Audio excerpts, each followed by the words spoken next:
Madam City Clerk.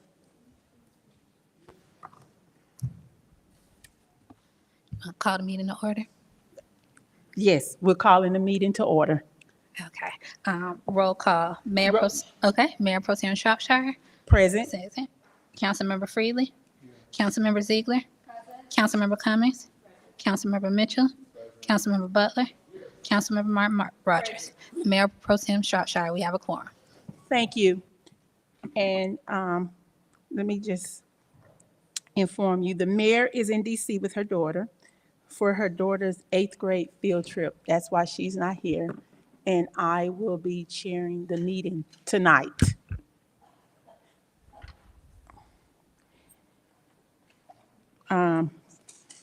Invocation. We will stand for a moment of silence and then say the Pledge of Allegiance.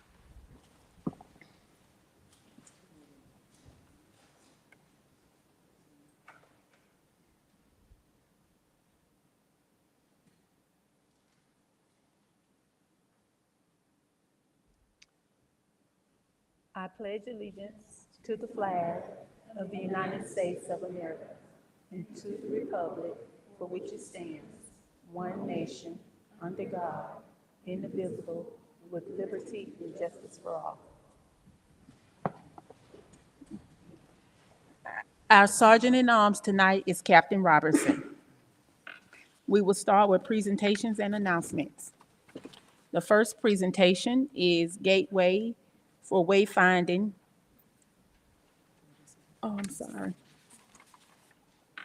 Our first presentation is Georgia City Week Essay Winners. Mr. City Manager.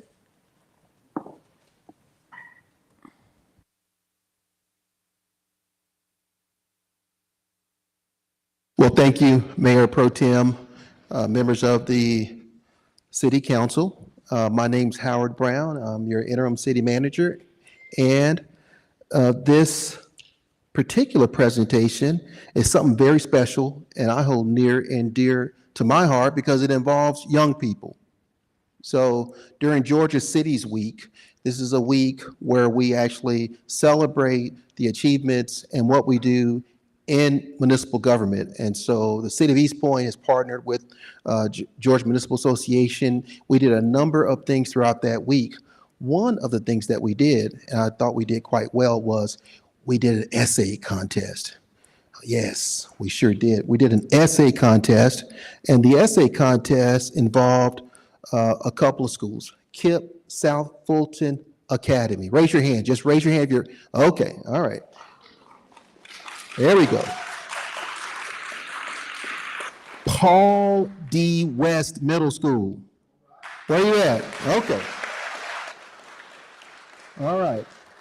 So our first winner of the essay contest, and what they had to do to win the essay contest, they actually had to write a letter stating what they would do if they were mayor of the city of East Point, right? That's right.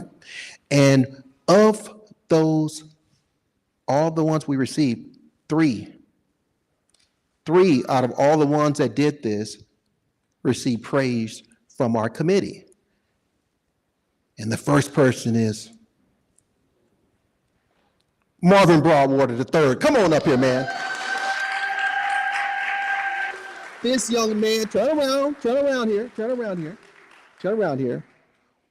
We want to thank you for what you do and what you're doing. It takes a lot. I read it and I'm like, was this ChatGPT or did he really do this? But even still, you did it. And you're being raised by some fine young men here because I like them. And I like you, Martin. All right. So let's talk about this for a minute. If I can get the mayor pro tem and the councilors to come down so we can take a picture with this young man and his family. Let's come on up here. Come on up here. That's right. That's right. Why don't you come here? You stand right here. All right. Get the family up front. We get the council members right behind. All right. Get the mayor up there. Mayor Pro Tem. Yep. We need you All right. Gotta organize them.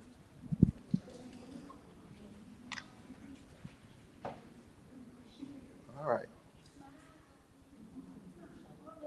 Hold on. Now we gotta get official picture. Go ahead.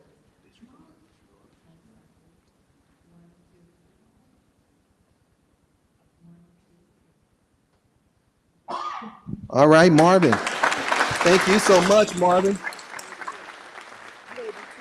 Yeah, we got two more. So just can't hang out here. Okay. We got a couple more, just two more, and this will go real quick.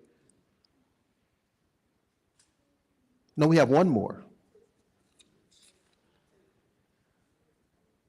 You know what? We we how did they let me make? Okay, we will. Okay. Cristel Cardona Morales. That's right. There we go.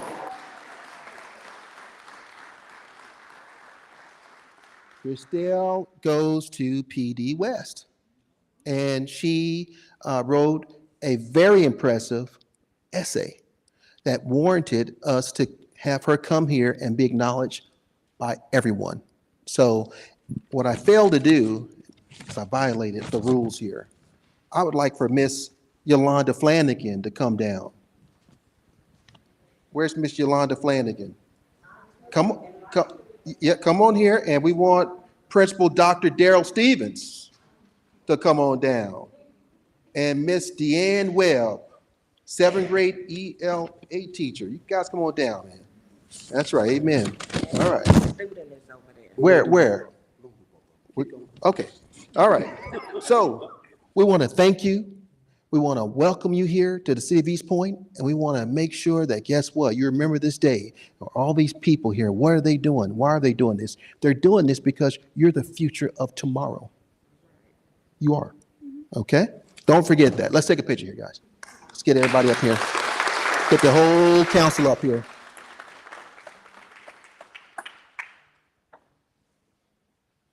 Mayor, right.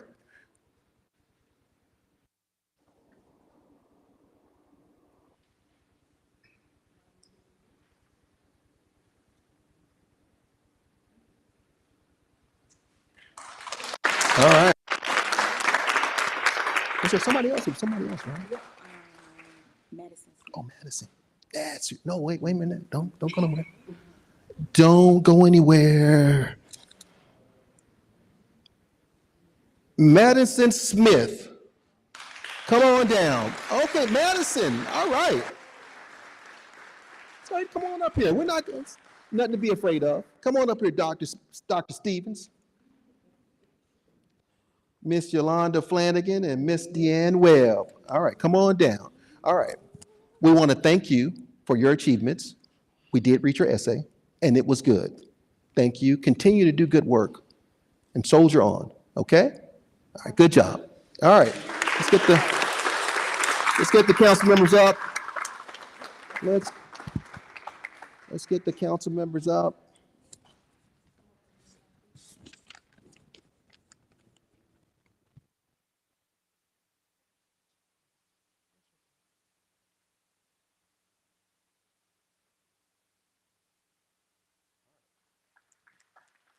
Okay.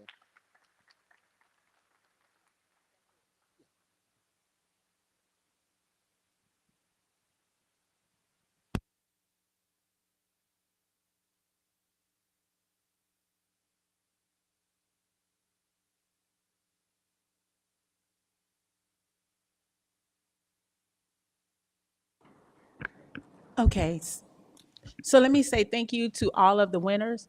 So this was Georgia City Week with Georgia Municipal Association.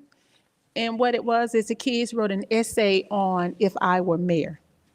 So that's inspirational. That's showing where they want to be as they grow up throughout going through middle school, getting ready to go to high school. It really says a lot. And we want to thank you all for your contributions, your hard work in school, and continue to work hard and continue to thrive to make sure that you all be the best in what you all can be. Thank you.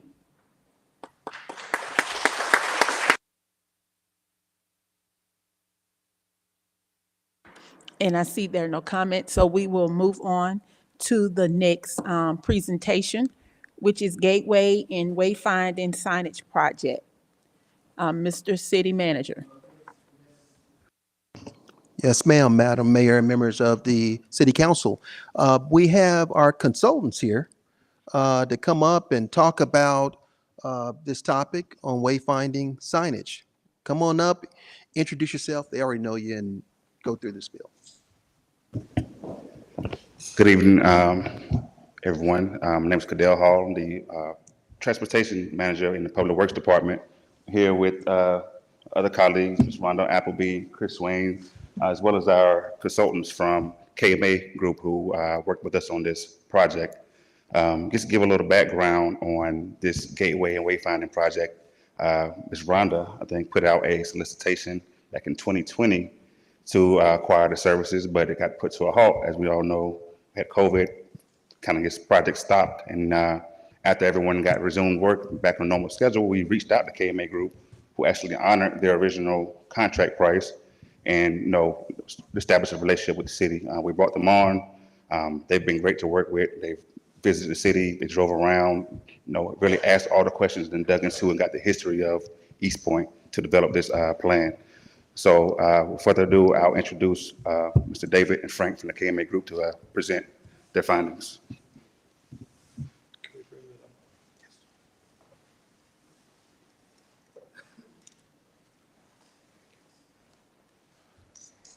We have a brief presentation that I think you all have been given a copy of it, but we'll share with you, sort of walk you through the process. By way of introduction, my name is Dave Kosick. I'm president of KMA Design. As Cadell indicated, we submitted a response to an RFP from the city in 2020 for a project to come in and look at and design a wayfinding and signage program for the city. And then COVID sidetracked it, and we received a call from the city a little over a year ago asking us if we'd still be interested in pursuing the job. We said we would, and we had an opportunity to come down and visit your city. We brought a team of people in. We represented what was important to East Point, and that was fresh eyes, somebody who had not spent a lot of time here, and somebody who's a first-time or infrequent visitor. And it gives us an opportunity to experience what other people do when we talk about wayfinding. I think most of us are familiar with wayfinding. We don't necessarily pay a lot of attention to it. You drive down the road, you see signs. Signs tell us the name of a business or a location or how to get to wherever it is. And so our first charge was to come through the city and try to look at what current signage that you had here. And we put together a full analysis. If you want to go ahead and roll through that. First, we met with the signage committee. Cadell, Rhonda, and Chris were up here. There were some others on our committee too. We had an opportunity to sit down with them and have some conversation about what the expectations were from East Point, what the goal was at the end of the project, and set some parameters for us to understand what it was that we were going to be doing. So with that, just standing here and reciting everything that you see in front of you, again, the objective was A, to come in and review, B, to look at what we felt was important to assist the city in trying to go forward with a brand new wayfinding program. We looked at your amenities. We looked at the destinations within the city, things that would become important to people who are visitors. We also looked at your neighbors. So as you cross into the city of Atlanta, or you cross into Hapeville, or you cross into College Park, what the viewpoint is as you're going back and forth through this. And then we talked a little bit about the economic development and business utilization. So what's the significance of doing a wayfinding? How does that help us economically? And part of that is trying to create a sense of arrival, a sense of destination, so that people who are staying in the hotels out near the airport or people who are traveling back and forth through the community get an opportunity to see some of the things that are offered here in the amenities. We also talk about reducing visual clutter. So being signage and wayfinding is not just coming in and putting up 7,000 signs for you, but really looking at what exists and what should exist. I'm certain if you drive around in East Point, you'll see signs that we call the scarecrow that point this way to things that no longer exist. Time sort of forgot. And so number one for us was to be able to go in and understand everything that was there, be able to chronicle it and categorize it so that we knew why and what was installed. and then from there to be able to create a new program for you. Including looking at voids. So what is missing? The wayfinding program that we found here when we came here was really devoid of personality. There wasn't a great sense of arrival coming into East Point. It's sort of time had forgotten most of your signs. I think if you drive around yourself, you'll see that. And so it starts to send a message to that first timer and frequent visitor. Economically, I think what you're looking to do is create a sense of enthusiasm and a sense of arrival when you get into East Point. That currently sort of lacks out there with your program. So we put together a full analysis. We delivered it to our committee. The committee then had an opportunity to digest it and look at and see what they felt was important to them going forward, share back with us, and then we were able to start working on a recommendations for a brand new program. We talk about existing conditions. We use in the cloud program that you see here. So when we first got here, you can see the example of different signs that we found. And these were the messages that were sort of being conveyed to people who were coming to East Point. So you had a sign on the right that actually had lost its panel and just time had forgotten. The sign on the left, you probably see more at a church where you have the stacked letters that are put out there. But again, no consistency in material. So these are the messages that were being sent to people who were arriving into East Point. As people who live in East Point, as representatives or citizens here, a lot of this stuff you no longer pay attention to. You just drive by these signs every day. Us, on the other hand, when we drive by the signs, this is a message that's being sent to us. You see the sign on the right. If you back up one, you see the sign on the right too. Again, we talk about time forgetting. It's almost illegible to be able to read. Then we had an opportunity to survey some of your neighboring communities, again, to get a feel for what the Joneses are doing, what their type of signage looks like. And so in comparison to what you just saw from East Point, you start to see from College Park a couple of different signs, from the city of Atlanta, a couple of different sign programs. And I recognize Atlanta is a much bigger city, and so therefore there's a little bit more expectation. But nonetheless, when you compare the two traveling back and forth, you get a feel for the reaction. Hapeville's got a nice little program going themselves too. So we came back and we started with our committee to sit down and look at destinations. What are the things that people could do when they came into East Point? Where are you going? The soccer complex, the velodrome, the Milner Park. And so we began to categorize them into three categories: a primary, a secondary, and tertiary. The primary destinations are the key ones that appear on more signs, and that'll make sense too when we begin to show you this. We talk about wayfinding signs, so we lay a breadcrumb trail as you enter into the community to be able to deliver you to a destination, then move you on to the next destination. So the high school, the velodrome, the Milner Park, whatever it is. The secondary and tertiary then become a little bit smaller in terms of personality, signs that will show up less on signs. The Manual for Uniform Traffic Control Devices, which is the national guideline by which we do wayfinding signs, limits you to 3 messages per panel, 6 messages if you do a dual panel. So using that as a resource when you're looking at where signs go, you're kind of restricted in the amount of messages. In addition to which, you can't be driving down a road at 40 miles an hour and see a sign that has 23 messages on it. It would be illegible and you wouldn't be able to read it. And as we talked about too, we don't want to put a sign up on every corner because now we create sign clutter and nobody's going to pay any attention to them. In addition, we looked at some adjacent destinations, recognizing like Tyler Perry Studios, there's a large amount of traffic that comes through East Point to access that. Hartsfield, there's a large amount of traffic that comes through it. I shared with the committee, I've been coming into the Atlanta region for years and staying over here at the Hampton Inn. I had no idea that was in East Point until we picked up this project. And so there was an example of somebody who was coming into your city consistently and had no idea that I was here. I made an assumption it was just part of the greater Atlanta region. So those become important because we recognize that people are trying to get there, and incorporating them in your signs becomes important. Not only are you sharing a destination and a route, but you're now, again, creating a sense of excitement for people who come through here. After that, in our particular case, and maybe I should have shared this with you at the beginning, we own an environmental graphic design firm, so all we focus in on are signage and wayfinding plans. You've seen my work. We designed the entrances into Disney World.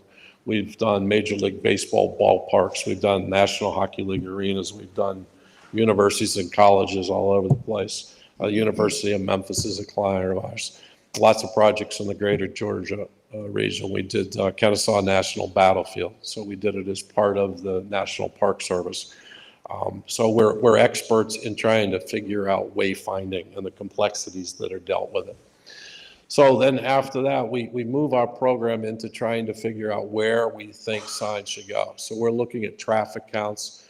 We're looking at historic documents that say these are the routes. And then with our committee, we're sitting down trying to figure out the routes in which we want to bring people through the community. Where are the entrance points? Where are the cross points that we need to be able to provide information? So again, just a complex, and so what you're seeing in front of you is a document that ends up in the hands of the city at the end of it. That'll tell you where every sign is, what every message is that goes on a sign. It'll assist the city when this goes out to bid. So it creates a document that you're now able to procure a sign manufacturer to come in here and actually begin implementing your program. As part of the design development, our graphics team began developing a series of potential signs, how they would look. So what you see in front of you, based on our committee, were the 3 designs that came back. 3 completely different signs. So it's something that would be a little bit more conservative, something that's a little bit more out there in terms of development, and a third sign program. And a lot of this was based on the conversation that came from the committee. So the committee asked specifically for us to hone in on it. The selected design was the design that is in front of you. That's what the sign committee went with. So you see a metal sign, an aluminum face that will allow for illumination as necessary. It has the metal on the side of it creates sort of an artistic look to it, so you're not getting something that's, as we saw at the beginning, a static concrete or a brick sign. At night, these use RGB lighting, so that'll allow the sign to be able to illuminate. You can celebrate breast cancer awareness. You can celebrate other events by being able to backdrop the signage. And again, it creates something that's more than the traditional two-dimensional sign. It now becomes a piece of art. When we talk about directional signs, the corresponding program that you'll see here now begins to appear. So you'll be able to assign 3 messages or 4 messages on there because we used an extra panel at the bottom to address destinations that were not within the city of East Point. So the Tyler Perry Studios, Hartsfield International Airport, those would now appear down on that bottom panel. So while we're sharing the direction, we're also signifying to users of it that it's outside of East Point.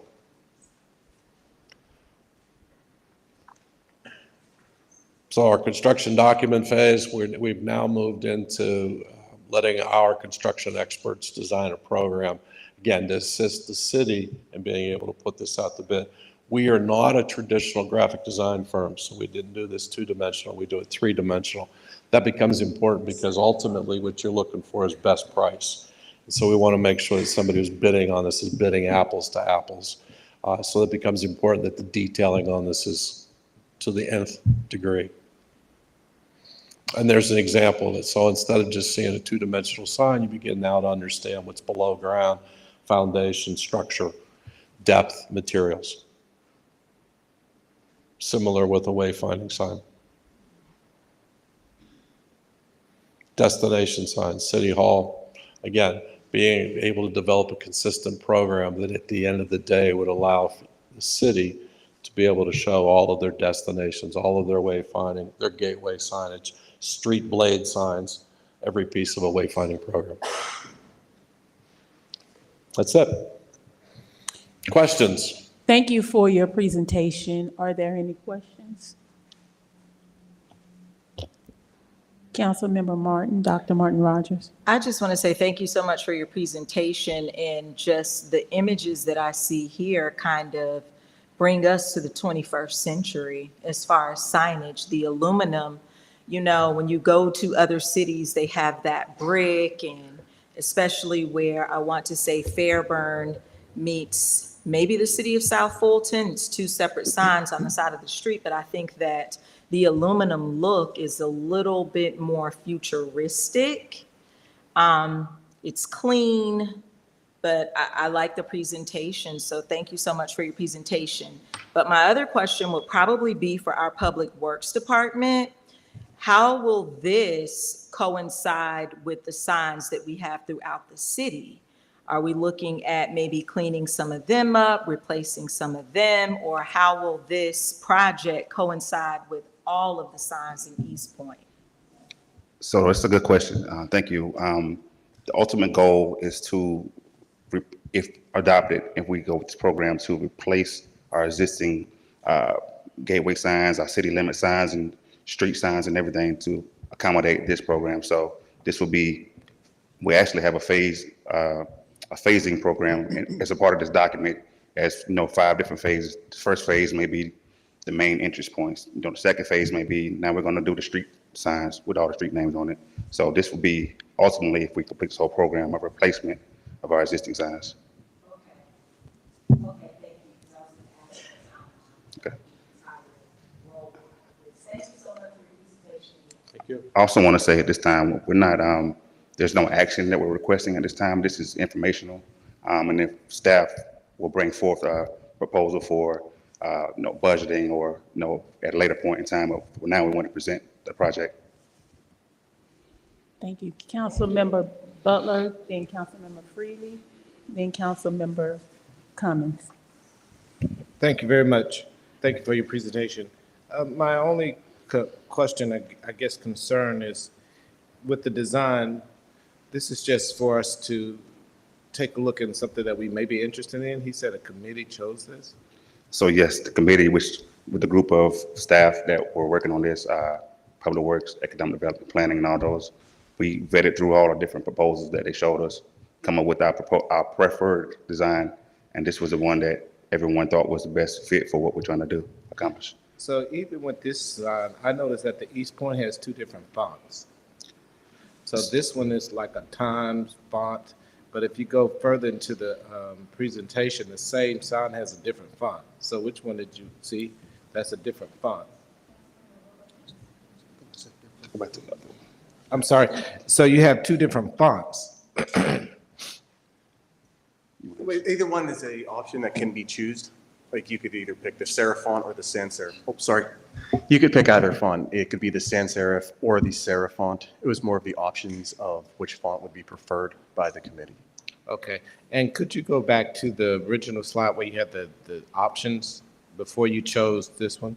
This one? Yes. Yes. Okay. And so the other choices have more of what we use now in terms of our branding. And even this metal one has the East Point branding there too. So as though those are choices that we will be able to make later? So the idea and part of our discussion was with the group of, we did bring up branding, and the original idea was to continue with the existing East Point branding. If you go back to the one that we were selecting, and I'll let you kind of go over some of the history of why using the traditional branding may not be the best fit.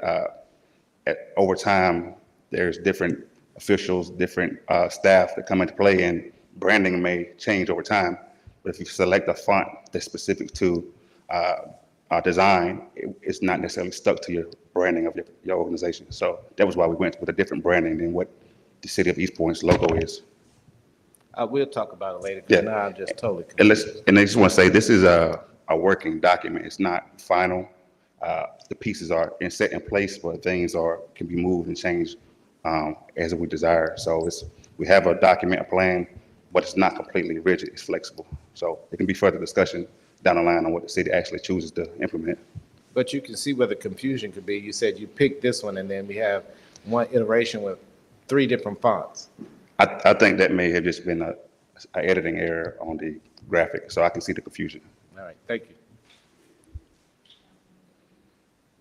Thank you. Thanks for your presentation. I think it looks really nice. Councilmember Butler, I think, sort of touched on what I was going to raise. I was going to ask again, are we intending to use that sort of East Point logo or are we talking about a different font? And I personally am not a fan of that East Point logo, so, and I also, in addition to just that, your point I think is very valid. Like if 7 years from now we decide to rebrand because the font style is dated, then we're stuck with that on the signage. So, but thank you for clarifying. Thank you. Thank you for your presentation. So one question that I had was, I know you said it would be done in phases, that the rollout as far as like installing all the different signs. What does that phase, I mean, are we looking at a year out that you'd actually go in and, to change out all the different signs? What does that phase look like? Just real brief. Honestly, that's up to you. Okay. So what we've done is we've gone back with the committee and tried to divide it up into about a 3-year program. So you start to talk dollars, how much money do you want to be able to spend? We want to make sure that if we are going to phase it, that you're not creating a wayfinding program to nowhere or dropping people off.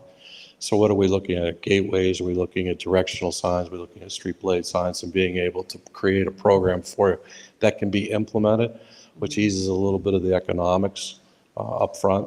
At the same time, the city can make a decision they want to do this in one fell swoop. And if that's the decision and you put it out on the streets and you find that the numbers come in are palatable to what you want to be able to do, then you can do it in one fell swoop.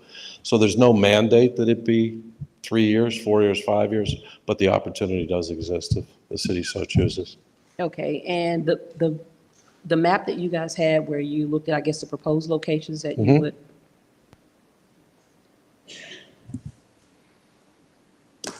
So if I brought the full program in here and shows you each of the dots that are on there represents a particular sign. So it's either a directional or a gateway sign or a identification sign where you actually have a piece of property, city hall, police station, whatever it might be.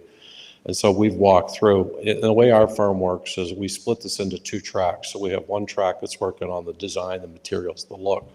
The other's working actually on the locations and messages, merging them back together and then creating a program. So it meets Federal Department of Transportation. It meets the state of Georgia transportation guidelines. And we want to be able to look at colors. In answer to a question earlier too about logos and branding, we tend to try to steer people to stay away from it for the reasons that we've discussed, because brands change. And when you change a brand, if you've invested a significant amount of money in a new wayfinding program that now holds to colors or holds to fonts, when you do that, you either keep an old program, in which case begins to deteriorate and loses everything else you're doing, or it ages out. The selected program here is more timeless. The utilization of those materials won't change in the next 5 years. And so it'll give you a program that'll be able to go forward with the city. Okay, last question. So with regards to a budget for this, I mean, I don't know how it would be prepared with regards to, or is this in the packet? I mean, if you do so many wayfinding signs, so many entries into the city, is there some sort of breakout so we'll sort of know? Yeah. Okay. So we, as a firm, utilize sign manufacturers across the nation. Okay. We send this back out to them to try to get budgetary numbers. So several times through the course of development locations and quantities, we've come back to the committee and said, hey, here's where the numbers are at. Okay. And trying to make sure we give you as many bells and whistles while trying to be cost conservative. And so at the end of the day, we think we've got a pretty good program it's in place. We got a pretty good price. Would that price change? Potentially, depending upon the length of time. As we saw with COVID, things adjust. The means of being able to get here, materials, so forth. But we think we've got you a pretty good program that going forward would allow the city to do the things that we were requested to do when we first came here. Okay. Thank you. Thank you for your presentation. Oh, thank you.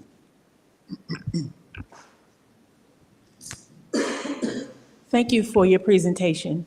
And so let me ask, what's the timeline for this possibly coming back before council? We wanted to, of course, present this tonight, but now discuss with our director and the city manager and see, get a more specific timeline when we think we'll be bringing something back forward. I don't have an exact timeline now, but like I said, we'll take it back with the staff and city management. Okay, because I know in the past, we've talked about the gateway signage. So to me, this is a start.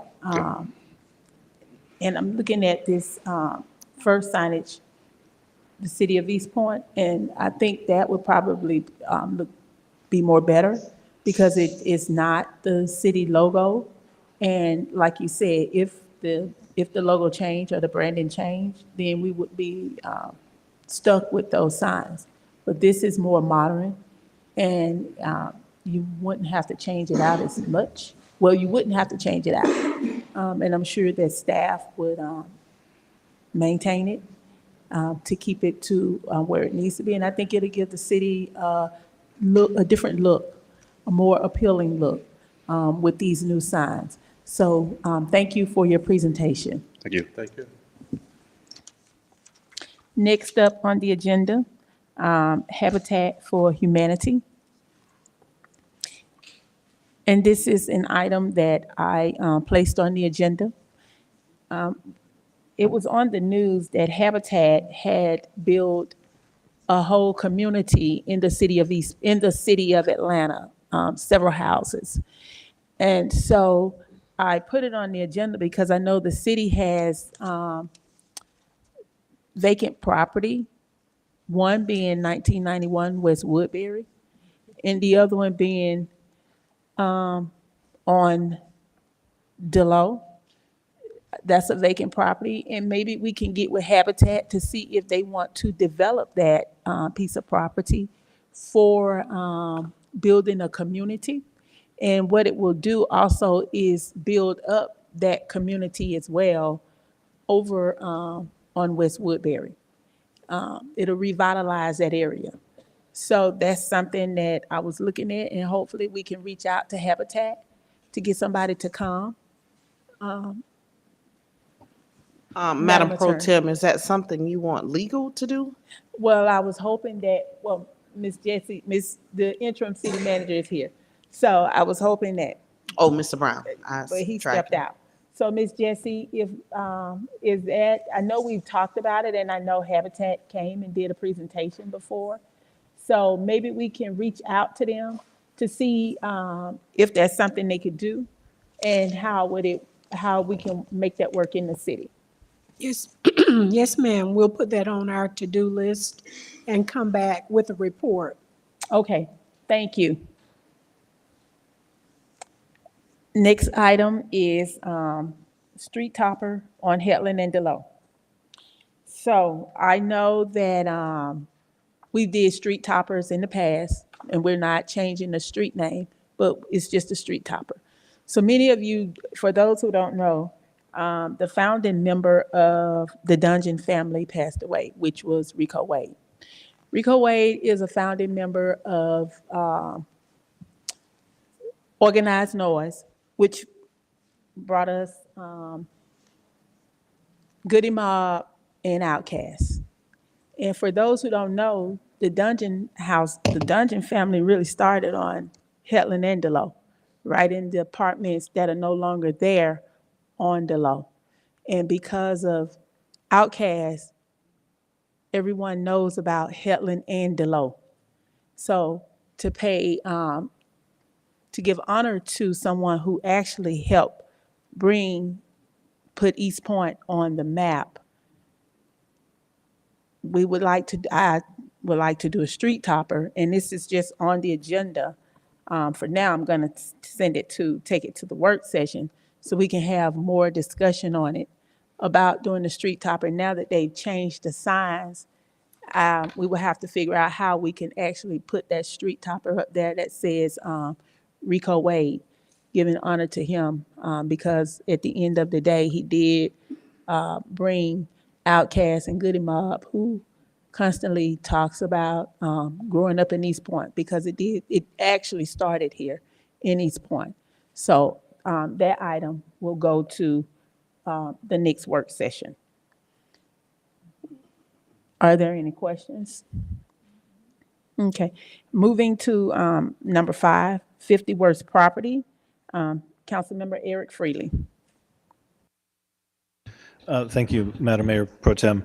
Yeah, I asked the legal department to do a public presentation on the 50 Worst Properties program, which is something that the city has maintained for a number of years, but I hear constantly from residents and constituents that they have questions about it, how it operates, what it's accomplished, and so forth.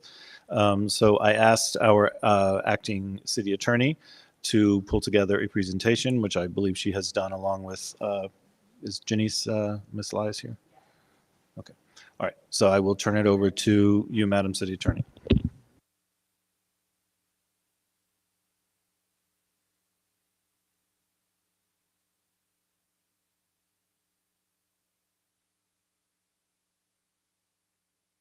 Joshua Buford, who's the legal assistant, getting ready to go to law school, actually, who works in the legal department. And so we have put together a presentation for you, and it is an overview. This is high level. 50 Worst is definitely something we inherited when we came into the city attorney role. I guess it was late January, early February. And so some of this was established procedure when we got here. We'll kind of go over some of the stuff we've done since coming into the department. You have the, is that up? Give me 1 second. I have my copy with my notes.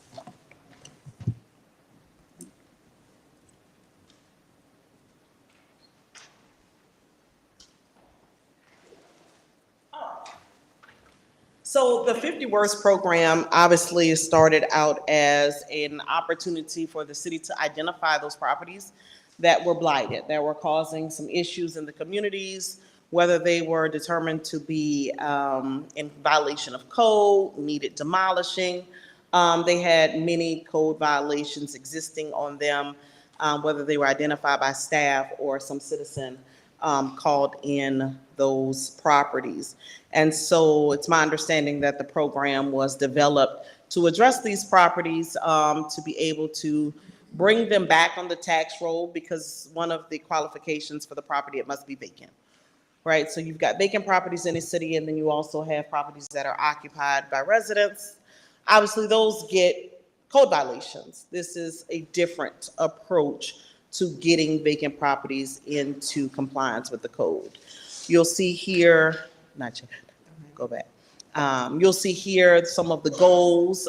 So not only we want to ensure that the neighborhoods are clean and safe and attractive, certainly the aesthetics are an important part of the 50 Worst program, just like code enforcement is. It allows for there to be some collaboration between a number of the departments, as you can read here. I think I'm ready now. Again, this is only for residential structures, not commercial.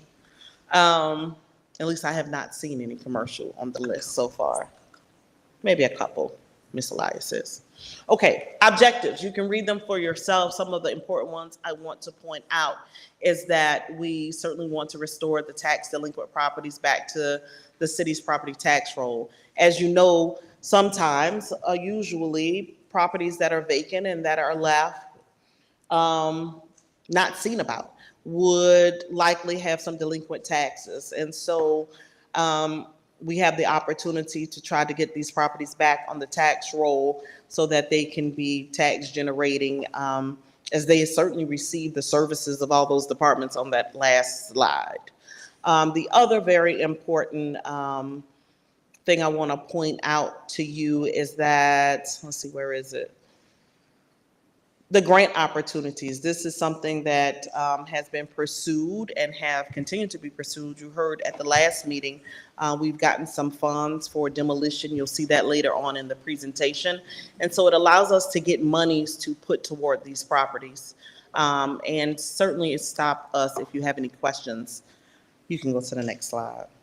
Thank you. So how does the property qualify is going to be Mr. Buford making that presentation. Good evening, Council.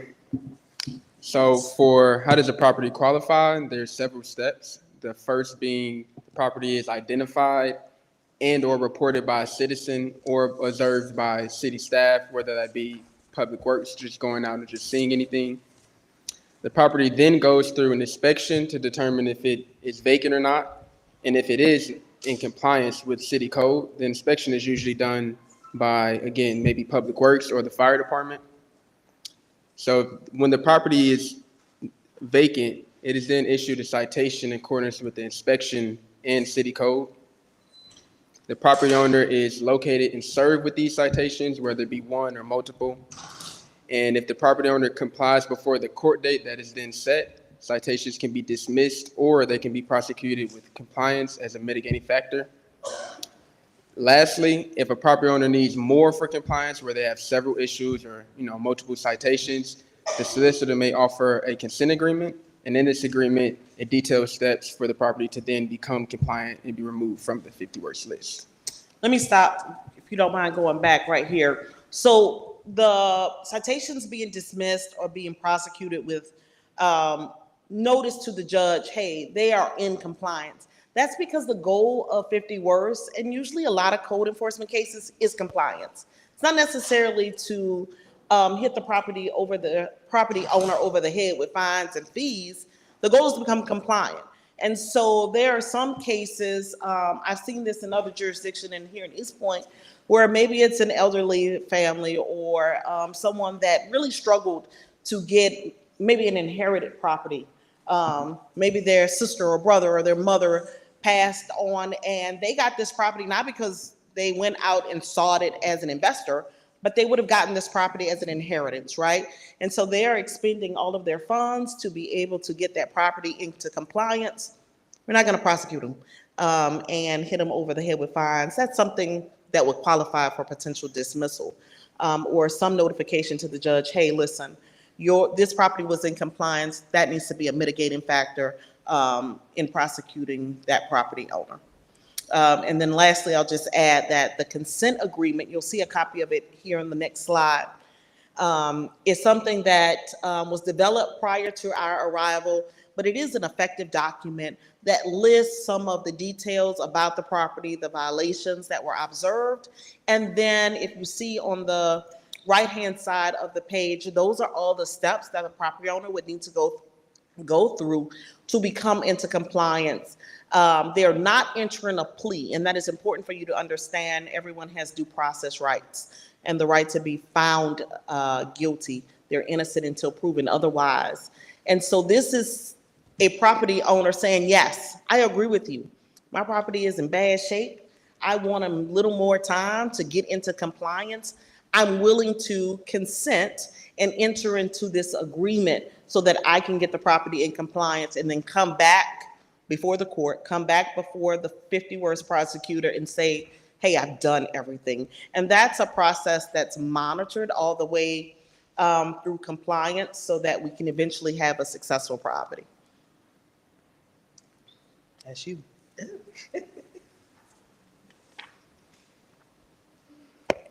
Good evening, Mayor and Council. This portion of the presentation talks about the budget for the department.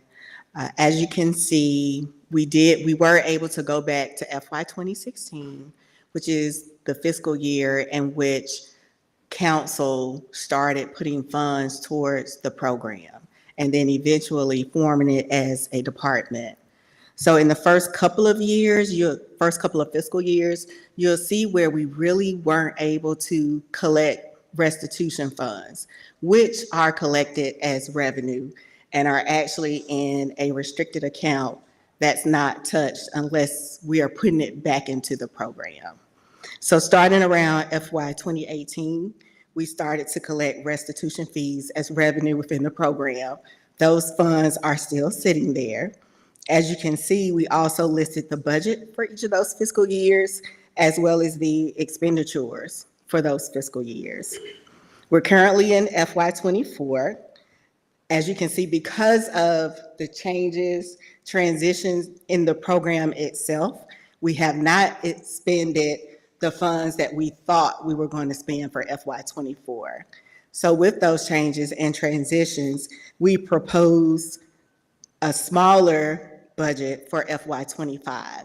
But even though the budget has decreased, it would still cover the needs of the program with respect to any liens or lis pendences that our city attorney's office or the prosecutor would need to file against the properties on which we've actually done work. It also would cover any education for the program, for the employees within the department, because one of the good things that has made our program a success is that we were actually able to do a lot of the services in-house because we were able to get employees certified for the asbestos testing, removal, abatement, plus working with our service delivery departments, we were able to work with those departments and utilizing the equipment. So we didn't have to do a lot of equipment rental because a lot of it was in-house. So again, the proposed budget for FY25 is less, but that is because of the changes in the transition within the department, but we will still be able to cover the needs of the program itself. Also added the table for the blight tax, because that's another tool that's in our chest to try and deal with these vacant and blighted properties. So properties that have been identified under the program that are still non-compliant and a structure still exists on the lot, those properties are being assessed a blight tax. So as you can see, we started the assessment between fiscal year 2022, which was tax year 2021, when we first saw collections under the blight tax. Then as we move into FY23, you can see that the blight tax collection has improved because not only were we collecting for that current tax year, but we also collect for the prior tax year as well.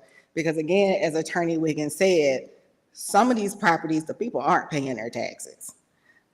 And fortunately, when we have a responsible owner, they actually do pay the taxes, and that blight tax shows on their property tax bill. And then we're currently in FY 2024, which is tax year 2023. And as you can see, we're actually on target for the projected budget that our finance department was able to put forward for FY 24, because we've almost collected what our projected budgeted amount is for the taxes on the properties. But again, the goal is to get these properties back on the tax roll and actually have people living in the properties. And then the pie chart that you see there is just a summary of all of the properties that we've touched over the years. It's almost 500 properties that we've kind of put our hands on. About half of them are still non-compliant, and we're trying to work through those properties under the program as we speak. And then again, there are 9 properties for which we received CDBG funds from Fulton County. Those properties will be demolished. Oh, it's a slide for that. Okay, I'm getting ahead. Thank you. Okay. Court process. Is that you or me? You. Okay. So the court process for responsive defendants, you heard about the consent agreement. We get them effectively served. They come into court on their court date. And we have special court dates for 50 worse. And as you heard Ms. Elias say, 50 worse is probably a misnomer now because there are more than 50 properties on this list. And so they come into court. We'll have our first court date, May 13th. I am technically not the 50 worst solicitor, but I will be speaking to the property owners to discuss their road to compliance and what they've done since entering into their consent agreement. What are some of the things that they have to do to get into compliance? Maybe they need to obtain a demo permit or a building permit to do some structural work on the property. They need to abate whatever violations, whether it's secure the vacant property, make sure it's secured and closed, free from entry from the public. They need to pay any associated fees. You heard that from Ms. Elias. There are restitution fees, there's the blighted tax, and then obviously the last thing will be to close out the citation, and you'll hear about that from Joshua. Not everybody wants to enter into consent agreement, and that's fine. They have a right. We just talked about a constitutional right to plead not guilty because you're innocent until proven otherwise. And in those cases, we go forward with the trial and have the necessary inspectors You'll hear shortly about a small hurdle we have, but the necessary staff persons that would have observed the violations would testify in a bench trial in our municipal court, and certainly the judge has the authority to find them guilty or not. If found guilty, in most of those cases, the path then of compliance is no longer by consent, it's because a judge ordered them to come into compliance. Non-responsive property owners. So these are the people that either we can't find, they evade service. These are the people that we have not been able to get into court to either plead not guilty or enter into consent agreement. In those cases, then you have to take a different route, which is an in rem procedure.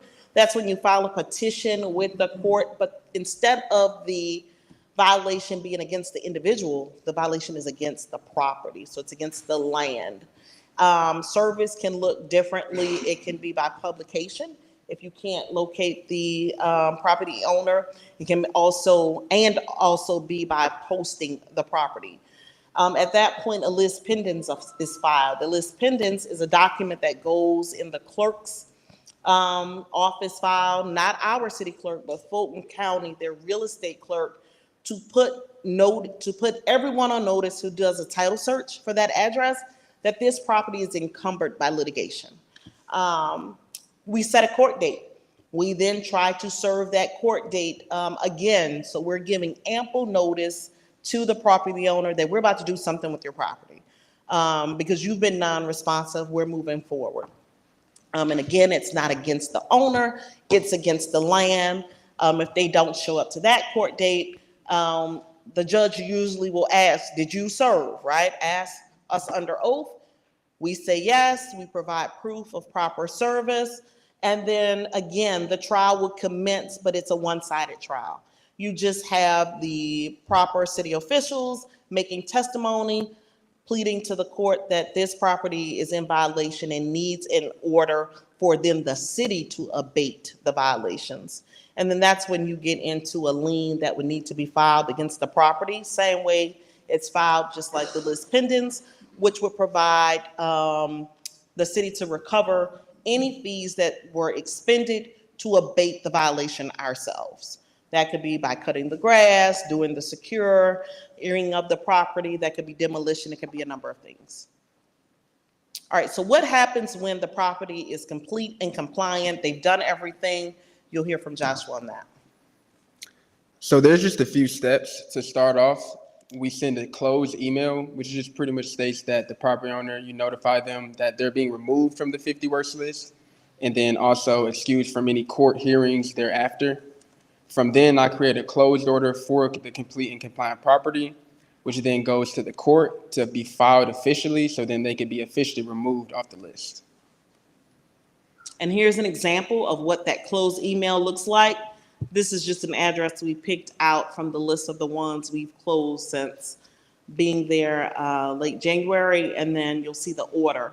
Every 50 worst case is given a case number, and it starts with 50W, so it can be distinguished from other cases that the municipal court handles. All right, so the city can require, you heard this is pretty self-explanatory. We can require that they renovate, demolish, or maintain the property in compliance with code. So maybe the property owner can't do all of these extravagant things to put it back on the tax roll, but they can board it, they can keep the grass cut, they can do smaller construction projects that will make sure that the property is safe and clean. All right, so we've done some of the properties since attacking that 500 plus list of properties. Here's a list of the ones that we have been able to get into compliance, do the process that Joshua talked about, removing them from the list, sending the court order to the court, and they are successful properties that you see here. It's an example of some of them. And also on the next page. And then Ms. Elias alluded to the ones that we're going to get demolished. We're calling those our soon-to-be success properties. You want to talk about those? Well, again, we were actually awarded a grant through Fulton County Community Development, the Department of Community Development for Fulton County. We were awarded some CDBG funds to demolish 9 properties that were deemed to be blighted. That will come at a later agenda item tonight with the contractor. But the 9 properties are 1346 Loud Avenue, 1461 Hawthorne Way, 1866 West Taylor Avenue, 2121 Castlewood Street, 2355 Ben Hill Road, 2379 Ben Hill Road, 2789 Harlan Drive, 2791 Harlan Drive, and 3916 Washington Road. I can report, based on a question or concern that was brought up at the budget meeting last night, was about 2789, 2791 Harlan Drive. The staff is actually going out there now, cleaning up all of that stuff that has been dumped on the property. I will tell you, part of the reason we hadn't touched it, because early on, we did not have a court order to actually go on the property. But now that we're able to demolish it using the CDBG funds, we actually have an official court order. So staff is out there removing all of the debris from that property as we speak. Awesome, thank you. It's important that you take note that for the city to go on private property, we either need a deed, an easement, or a court order giving us permission to do that. And so the ones that we're demolishing, I think the majority of those we have title to. So just like a private property owner, we must keep our property that we now own from this process in compliance with the code. And so the demolition will happen on these. We have others that we're maintaining, which will lead us to a slide right here. We've got some challenges. This is probably where you're most interested because you get complaints. We no longer have a building official. The building official was the staff person that had the criteria, the authority, the education, and all that other good stuff to go out, look at a property, and determine its structural, safety, like to determine whether or not this property is unsafe. And we no longer have that. I have seen in city email that the all-call has gone out to hire one. To my knowledge, one has not been hired yet. We used to have one, no longer. So that poses an issue, right? So who's going to do these inspections? Who's going to be able to write those citations to say this property is structurally unsafe? We do have, however, an amazing fire department who does a lot of that, but they're not qualified to write certain type of violations. They can write obviously under the fire code, but we have other codes that are played for structural violations. We don't have enough laborers, so we just got 2 more. Okay, that is awesome. So now there are 3 laborers to kind of do the work, especially of those properties that we've taken title of that need to be maintained as to not have city property in bad shape. Locating property owners, that is certainly a challenge. I certainly will recommend that the city hire or contract out certified title searchers to be able to do that work. And lastly, the legal department is now managing this project. Although we have a budget and it is a department, it has been managed by the legal department, which is not a bad thing, but it doesn't seem to match up with the organization of the city. If you have a budget and a department for 50 Worst, that should be staffed. Lastly, we've created a 50 Worst email address. So if anybody has any questions about 50 Worst, you send it there so it doesn't get lost in all the other wonderful emails we get. And we'll respond quickly. Are there any questions? Thank you. Are there any questions? Councilmember Freely, then Councilmember Mitchell. Thank you very much, Madam City Attorney, for the presentation. I hope that was helpful for people. It was helpful for me. Can you go back to the slide with the budget and the pie chart? So the yellow and the green are very similar in size. So is that a backlog, or I guess my question is, if we've disposed of as many as we still have over 11 years, are we biting off more than we can chew, or what Say accounts? that last part again? If we have as many completed, disposed as we have in the queue over the course of 11 years, is it a backlog? Are we biting off more than we can chew here with taking properties into the program, or how would you characterize that? Let me put it this way. We have not, since I've been here, I have not sought to increase that list because there are a lot of properties that need to be handled, people who have done work that just need to, be evaluated and inspected to, to ensure that they're compliant, right? And so what was done in the past, I can't speak to. I can only say that I am trying to get the portion of the pie chart down as quickly and as efficiently as possible to ensure that we're continuing the goal of the program, which is to bring the properties into compliance. But no new ones, we just don't have the manpower to do any new ones. That was the answer I was hoping for, that, we're not adding on until we sort of get through what needs to be done so that people aren't stuck in this process, which would not be fair. And then can you go forward to the successes slide that had some of the photos? So just for example, I'm assuming these photos are actual properties Yes. from the program. So how did any one of these properties go from being on 50 Worst to this? Was it compliance? Was it seizure and resale? How did you get from A to B? So some of them are consent agreements where the then solicitor would have said, you need to do X, Y, and Z to get compliant and off the list and to be removed from the blight property tax, right? So these people are paying extra because of the condition of their property. So it could have been by consent agreement. And so what they would have done, likely consent agreement, I would say. You would think the majority of them are that. They would have pulled permits, they would have gotten inspections, they would have done construction.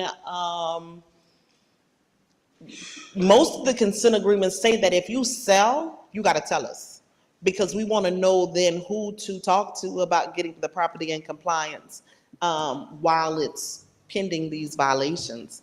And so I would say a majority of them are consent agreements where they voluntarily did the work. It may have taken them some time, but they did it. Which is the point. Which is the point. Right. And final question, while the program sits with you and your department, the city solicitor is still engaged in terms of the court proceedings, or?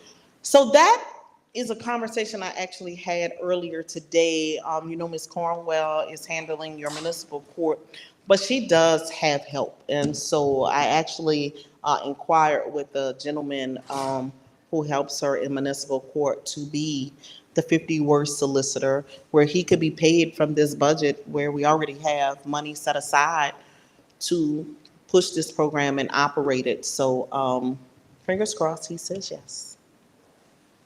Thank you. You're welcome.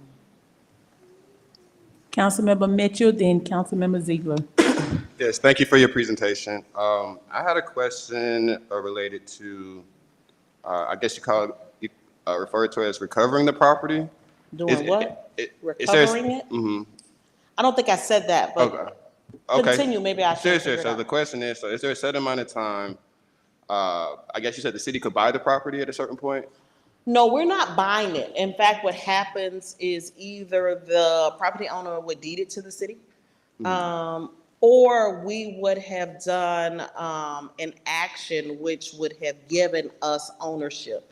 So, no, it's not necessarily an active, the city does not, I wouldn't think, want to be in the residential property ownership space.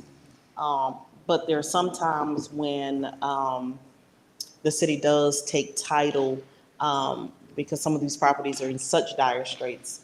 You can't find the owner. And to properly abate the nuisance, you get ownership and title to do what needs to be done to abate the nuisance. So is there a certain amount of time it takes before you can take that type of action to abate the property? Not a set time, but we do, property rights in our country rather are really highly regarded. And so you want to give as much notice as possible to a property owner while still balancing the safety of the neighborhood and the blight that the property is causing. And so I wouldn't say there's a set time, but there's a sweet space of, hey, we've done all we could to locate. We've done all we could to locate this property. Attorney Wiggins, wait a minute. If you would turn your mics off, I know Councilmember Ziegler, then Councilmember Mark. Okay. Yes. Do I need to press it again? Okay. We've done all we could to locate the property owner, but we now must act. That could vary in any case. Do you think it would benefit the city, so for those properties that have been abandoned and neglected for years, to kind of fast track those type of processes? That's all of them. That's the whole reason why they're on the list, is that they're vacant. They've been allowed to sit in a blighted state. And so the goal is to, I will tell you, my approach is to deal with the ones that are in compliance first, because they're either trying to sell their property, right? Or they're trying to get off the list so that they can get it occupied or stop paying the tax.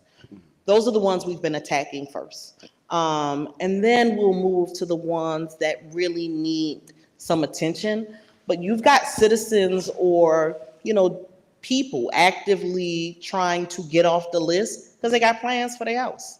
So that's the first, if we're triaging this, that's the first approach.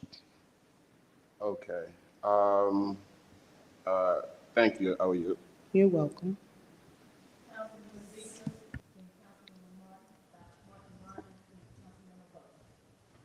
Thank you so much for your presentation. So I have a few questions. The first question would be, what is the plan for the properties that are owned by the city? Because I think there's 7 of them. What's the plan? So some of them are being demolished, as you heard, and then the other ones are being managed by or maintained by the laborers. And so now that we have 3, it looks like, and it sounds like there'll be a better job done in making sure those are maintained. The grass season has started, and so making sure they're cut, maintained, trash is picked up, and all the things that need to be done so our properties can be compliant. Those laborers are the first responders, if you will, for those properties that we own. Gotcha. But I guess my question is, are we going to sell those properties, or? I'm not sure. That probably is a question y'all need to answer about what your goal is, what your will is for properties you own. Okay. And then how often are we engaging with the Fulton County Sheriff to sell properties on the courthouse steps?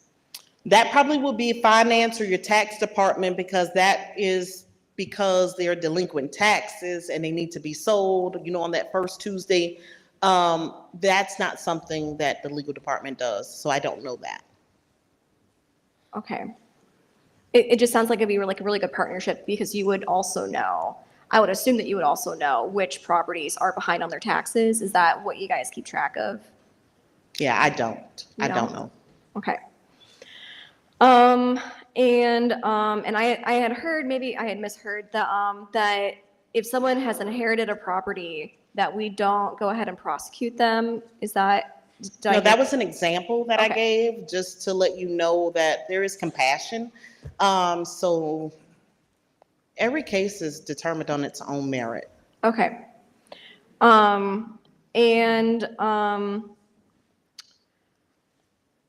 I guess another question I kind of have is, I guess I kind of don't understand how it's so hard to find property owners in the way that so the goal is to get these houses off the list, right? And part of the issue is trying to find the property owners. So for me, I guess I kind of have a hard time understanding why these houses get stuck for so long, for decades, because, either they're paying their property taxes so we know who they are and we can serve them papers or something whenever they come in and pay their taxes, or, there's we can sell it with the Fulton County Sheriff. So I guess I have a hard time understanding why we have such a large list that sits for a very long time. So let me respond to that, and we'll do a property 101. I'm not sure if you've ever done a title search before, but number one, when you look on Fulton County Tax Commissioner or Tax Assessor's website, they're not always up to date. Okay, that's A. So who may own it on January 1st may be someone different than on December 31st, right? They're not filing deeds every second of every day to keep up with the transactions that are happening in the private world. That's one. Number two, you may have corporations that are playing these shell games, trying to move property from one company to another company, trying to evade service. Number three, when there is a tax sale, so you talked about Fulton County selling your property. I don't know if we do our own or we partner with Fulton County, but you understand that that's not the owner when you buy a tax deed on the courthouse step. The tax deed purchaser only owns a tax deed. You have to allow for a year for right of redemption to happen before that tax deed purchaser can then pursue what's called a quiet title to stand in the shoes of the owner. So serving a tax deed purchaser won't get you there. They're an interested party, but they're not the owner. Okay. And so it looks like that there are almost 300 properties currently in open cases. Is that correct? It's open and Yeah, there are a lot. And again, I've been here maybe 93 days. And so I inherited a number of these cases that, you're right, have been existing since 2018. And so I certainly cannot speak for the previous office and what their method was for getting this list down, but we work on it. That's why Joshua was hired, to specifically work on 50 worse. We work on it every day. And how big is the office right now? It's me, an office manager, who worked on 50 worse when she was assigned to the fire department, and Joshua. There was another temp we had. She didn't work out. Okay. All right, thank you. You're welcome.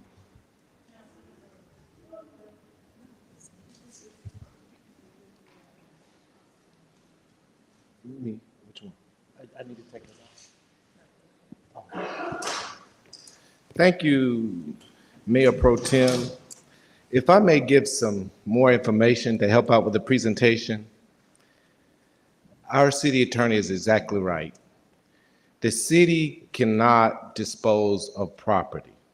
So what we did was in 2021, under the leadership of Fred Gartner, we established our own authority to do that. And so some of you may be familiar with something like a land bank authority. East Point has its own urban redevelopment authority. So what that does is it allows for East Point to take ownership of property. So on one of the lists we saw where someone donated a property to us.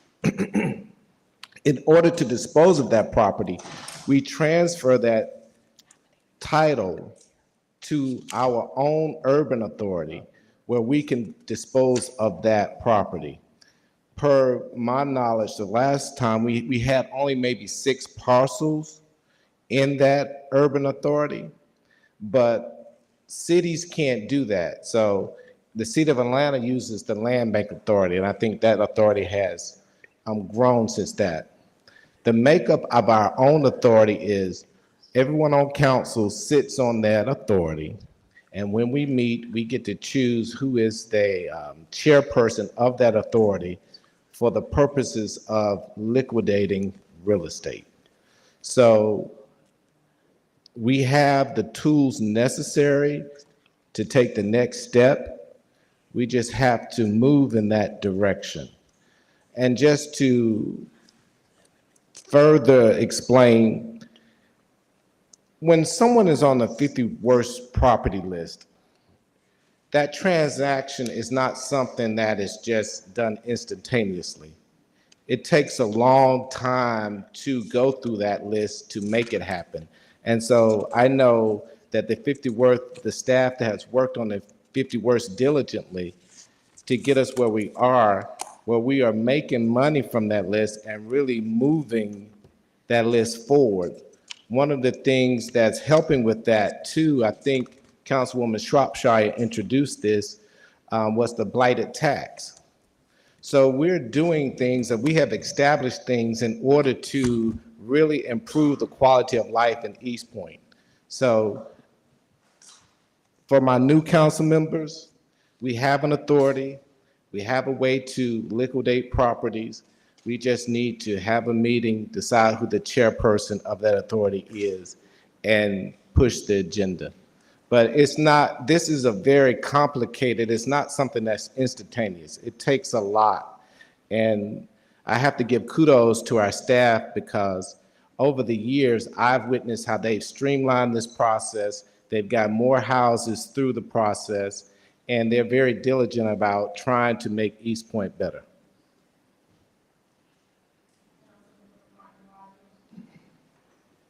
And I just wanted to say, Attorney Wiggins, thank you so much for your presentation. And you kind of inherited this, but what it sounds like is that it's more streamlined and we are on the right track. Am I correct? I would think Yes. so. Yeah, yeah. So what I wanted to ask, my first question is, the employees that are certified, are they compensated extra for going out doing this? That was just a, you know. Are they compensated? I will tell you, yes, because when they first got certified a few years ago, they were actually given an increase in their hourly rate.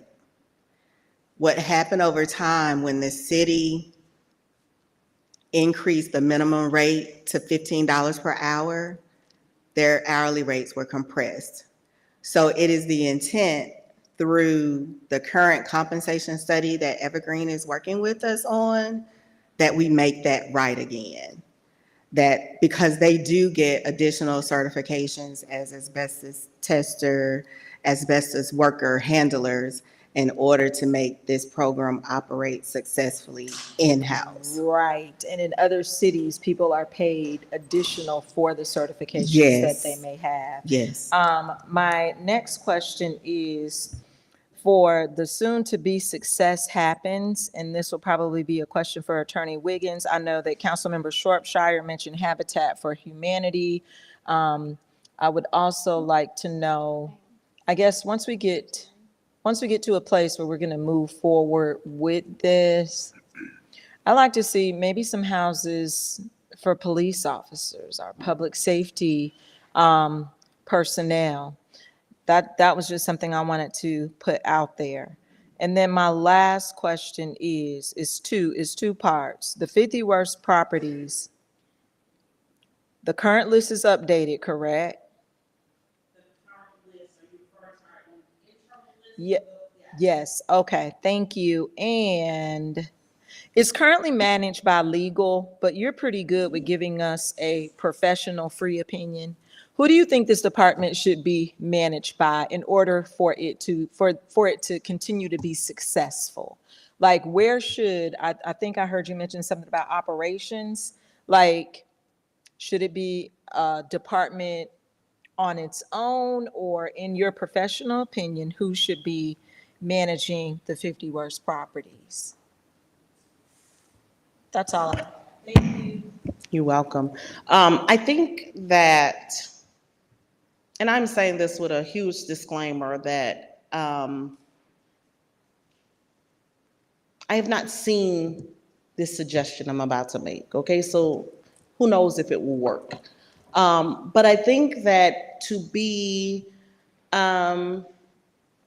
consistent with your budget and organizational chart of having a 50 worst department, then it needs to have staff persons that manage and run that department.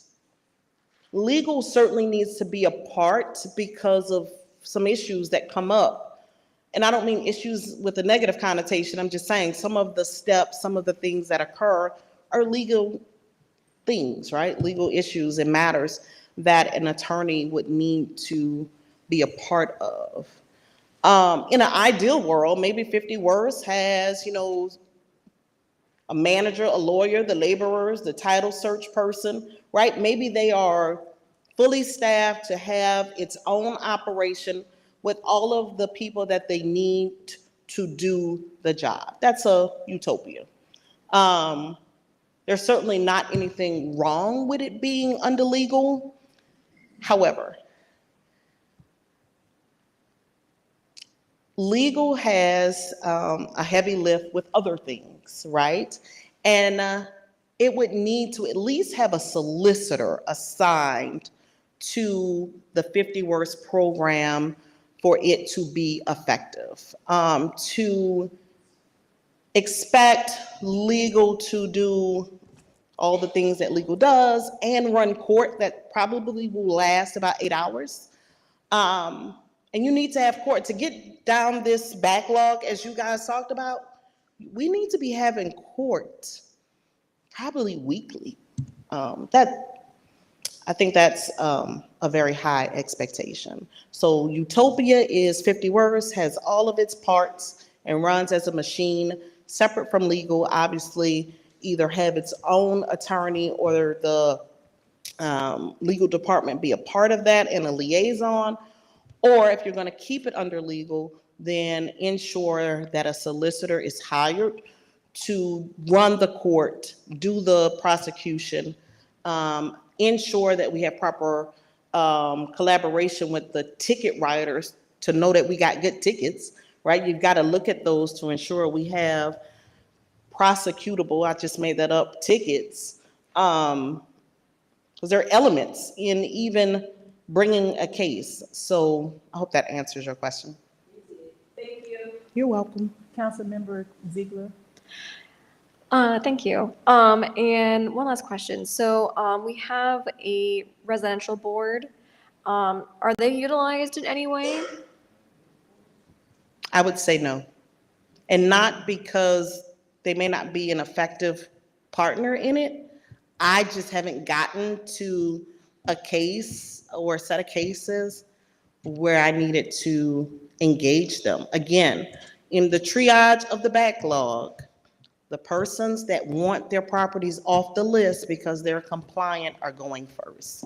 These are responsive, present, active people that I've got a case now I just sent to Mr. Brown and Mr. Reeves at 1100 East Washington. We went out to go visit because they're on the list, but they're done just about.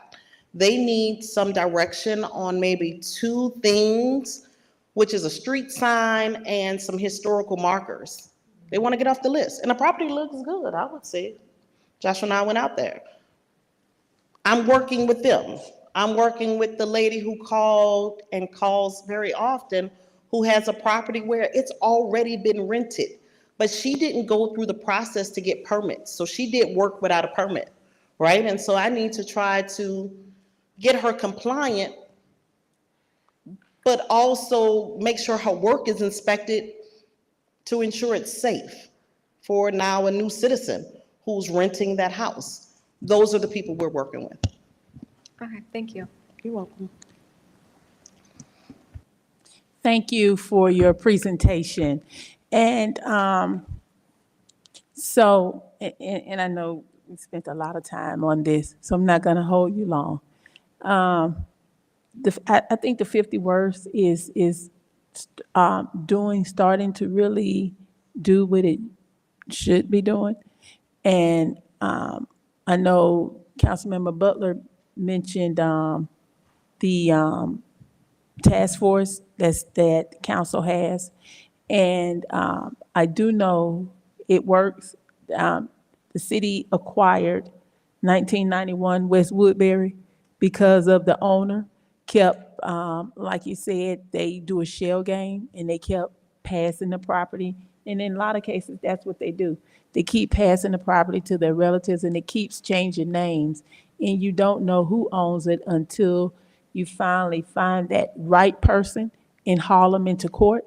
And that is what happened with 1991 West Woodbury. I believe, if I remember correctly, the guy had to spend some time in jail, and he eventually signed the property over to the city. And anybody know about 1991 West Woodbury? That was the property that you saw every time you went down 166. The balcony would fall off, and you ride back by the whole building would fall down. It was a mess, and now we have that vacant property, hoping that we can work with the land bank or Habitat for Humanity to develop that property.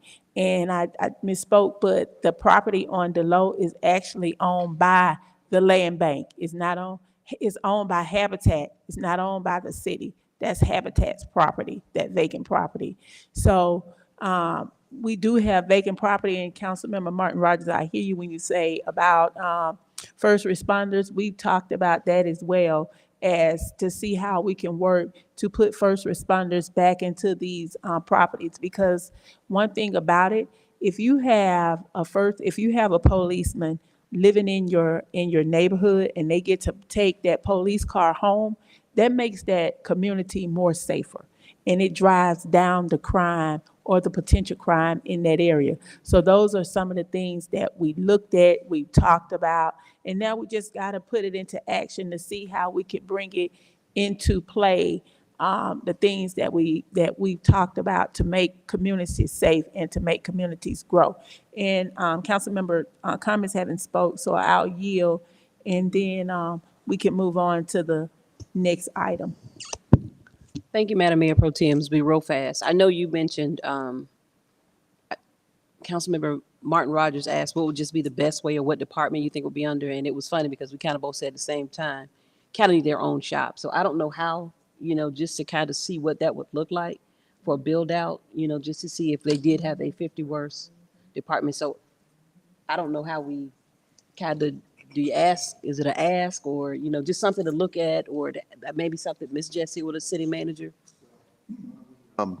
Why don't we do this? Why don't we make a motion that staff be directed to bring back a proposal on what this new department would look like?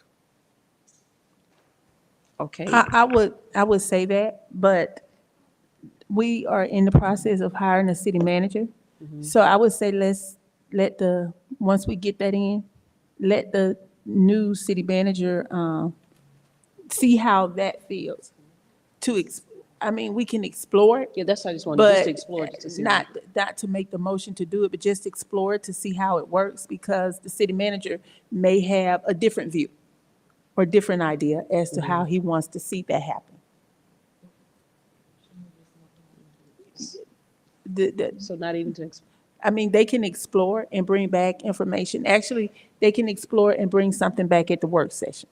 Okay, so I'd like to make a motion to have the city manager to have HR to explore the possibility of building out a 50 worst department or section. And I don't think that would be HR, that would be the city manager. We'll work it out. You just tell Okay. us what to do. We'll Okay, come back. second. Okay, there's a motion on the floor to have the city manager office Yes. explore, to bring back something to build out for a 50 worst department. Yes. And it was second, yes. And it was seconded by Councilmember Martin Rogers. Discussion? Councilmember Freely? Yeah, Councilmember Cumming, do you have any more sort of specifics on what you're looking for them to bring back? Is this a budget? Is it staffing? Is it I think the best biggest thing would practices just from be other with staffing. cities? Attorney Wiggins kind of said, that you would still need legal for some pieces. And I don't know if it just may be, if there are questions that they have, they can run it by legal, as opposed to them going out, because I know that's not their job to go out and look at buildings, which is what they're doing now. So if we had someone that was dedicated to doing that specifically. So just a complete build out from those things that she said that they've needed so far that they've done, that clearly that's not what an attorney's for the city should be doing, going out to look at properties, but just with that whole build out. So I guess if they kind of work with Attorney Wiggins just to see those different components that a potential department would need. And then from there, they could just kind of do some sort of build out on it, just to see what it would look like. Okay, thank you. All right.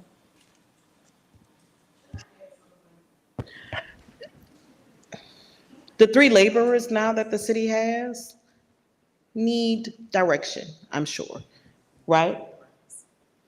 And so I think they're getting it from Public Works, and I'm not sure if they're solely dedicated to 50 Works or if they have some bifurcated job description. But when you think about managing this program, there needs to be supervision. I mean, I can tell you if the grass is cut and the property secured, but I certainly don't think I'm qualified to supervise a laborer.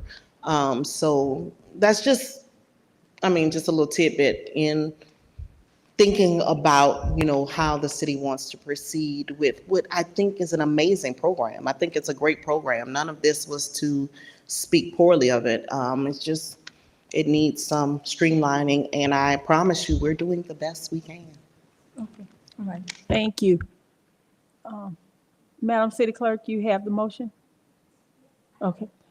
All in favor? All opposed? Motion carries. Thank you. Next item. Are there any committee reports? Okay, next item, adoption of council agenda. Councilmember Dr. Martin Rogers. Mayor Pro Tem, I'd like to make the motion that we adopt the council agenda. Second. Thank you. The motion has been moved and seconded. Are there any discussions? All in favor? Aye. All opposed? Motion carries. Next item, approval of city council minutes. Councilmember Cummings. Madam Mayor Pro Tem, I'd like to make a motion to approve the city council minutes. Can you speak in the mic? Okay.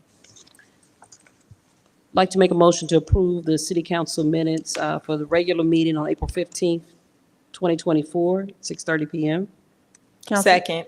Thank you. The motion has been moved and properly second. Are there any discussion? All in favor? Aye. All opposed? Motion carries. Madam Mayor Pro Tem, I'd like to make a motion to approve the city council minutes from the special call meeting on April 30th, 2024. The motion has been moved and properly second. Are there any discussion? All in favor? Aye. Opposed? Motion carries. I forgot to ask, are there any appointments? Okay. Next, there are no public hearings, so we will go into public comments. Chapter 2, Section 2, 2002BB, Rule 28. The public may speak during public comment section of the agenda. Speakers may complete a comment form prior to the start of the meeting. Subject may include any subject of choice. There will be a 3-minute time limit for each speaker. Speakers that have signed up to speak may give all a part of their time to 3 minutes to another speaker for a total of 6 minutes of speaking time. Speakers may adhere to the council. Speakers may address the council only once during this time of the agenda. Speakers must identify themselves and their address prior to speaking. Questions from the speaker may not be addressed during the public speaking section of the agenda. East Point residents will have priority over other speakers. There will be a total of not more than 60 minutes of public speaking section of the agenda. Speakers may only address the presiding officers. Speakers shall observe all rules of decorum. No debate, no disrespect, no obscenity shall be tolerated. The presiding officer shall rule any such individual out of order that fails to comply with the foregoing. Madam City Clerk, how many speakers do we have? We have 15 public comments today. Okay. Right. And want me to go ahead? Okay. Up first, we have Dr. Japare Hemming. She had time given to her by Kevin Brown, so she'll have 6 minutes.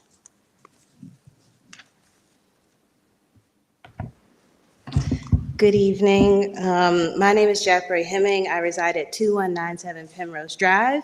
I am coming to share some comments about the upcoming budget approval deadline. Basically, I want to give you some things to consider as you prepare to vote. I understand budgets to be moral documents that state priorities and reflect what and who the city values. So I've been reading the budget from the perspective of what our values are. I've spent more than 48 hours reviewing and discussing this with neighbors, and in the interest of time, I'm just going to highlight some of my findings. I know how much this administration cares about civic engagement, and so I've organized my comments under 2 points that would help civic engagement. One is the accessibility of the presented information. 2 is evidence for informed decision-making. So accessibility, the budget book is very detailed. It provides a lot of context, and it's very confusing. You can see that there's missing information from years. For example, you might not know what's in the executive and the administrative line items unless you go back to previous budgets and budget presentations. There's inconsistent language used across the budget document. So in one place, it might be called legal. In another place, a department might be called the city attorney. And so you have to kind of infer what is being talked about when you look at the ledger.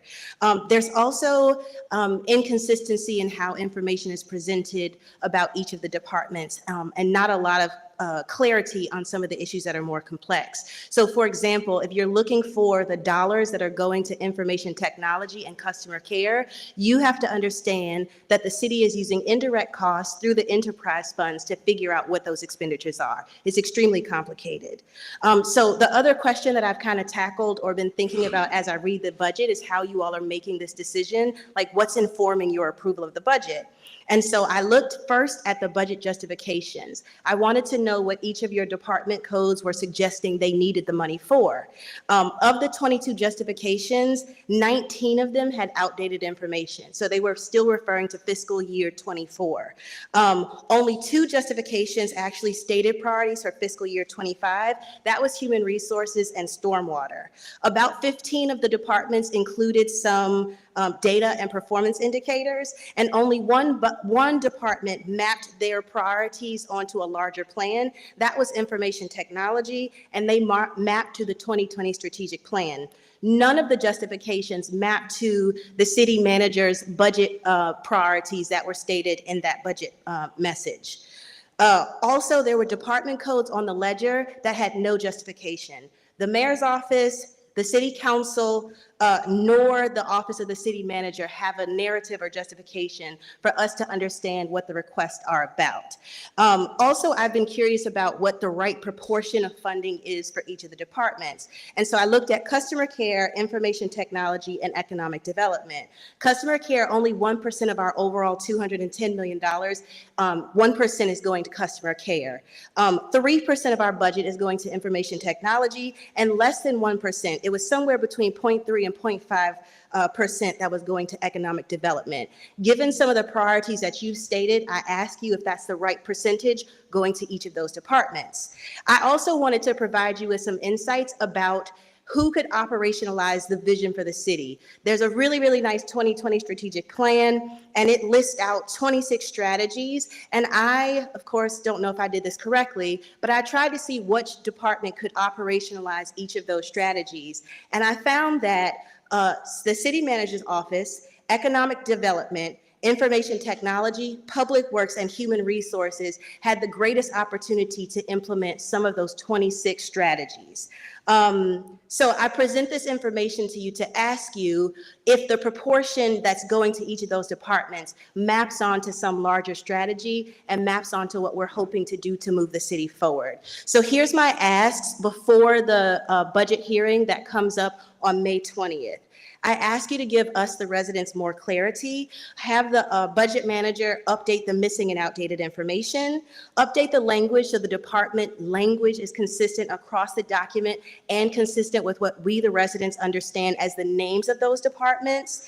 I also ask you to have the budget manager and the deputy finance director report out what the minimum operating budget is. There are some things we just have to pay for, and so we want to know the dollar value and the percentage of what is the minimum operating budget for the city.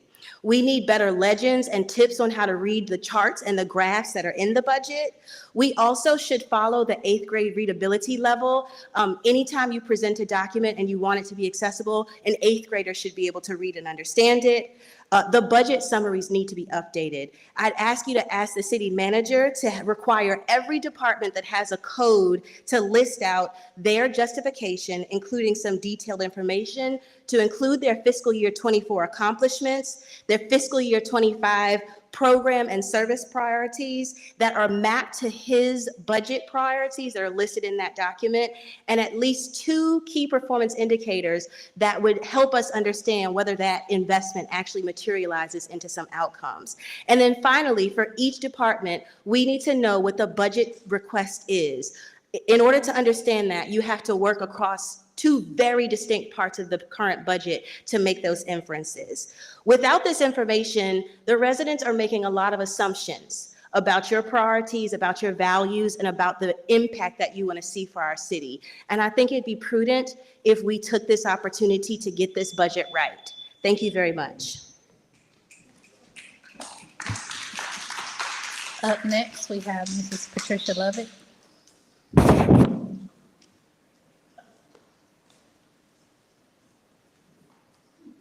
Patricia Lovett, 3081 Meadowlark Lane, East Point. Good evening. Interim, did I do that right? Mayor, City Council. Thank you so much. Last Thursday, we had our meeting, Meadowlark's meeting, and we were very happy. We had Councilmember Cummings, Butler, Shropshire, and Mitchell. And I did get an email. I'm the secretary for the Homeowners Association. I did get an email from Councilmember Freely. So on that note, what I think would help is if maybe City Council can send something out to, I don't know if it affects all the city, but Ward C is a combined, it seems like, since the last census. And the redistricting has basically confused us. So now we have 1, 2, 3, 4 city council. We're honored, but we're not sure if maybe Ward A needs another homeowners association meeting. So that's that. So Councilmember Cummings, you were not there at the very end, and I really appreciate and understand. But we just had an ask that before the stroll, if it's possible, to walk through to make sure that the trail is what it's supposed to be. Then on another note, we had Councilmember Shropshire to give us a countdown and things that are happening within the city. And then the last person to speak was Councilmember Mitchell. Councilmember Mitchell, I want to say this just right, and I don't want to have any hard feelings, but you disappointed us. You got up and you left because the question that was coming up had to do with Wind Down Wednesday. And just for the benefit of council and the rest of East Point, I could tell that you don't agree with the activity. But I will tell you that everyone in Meadowlark supports it. And we wanted to hear the question fully vetted, and we wanted to hash it out, talk about it, and have comfortable, truthful feedback. But you left us We don't like that. We want you to come back, apologize, and let's start over. I believe, as a lot of children will ask you, can we just have a do-over?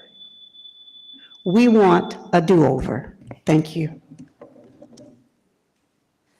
Up next, we have Mr. Napoleon Black, and he had time given to him from Ms. Castle, so he has 6 minutes.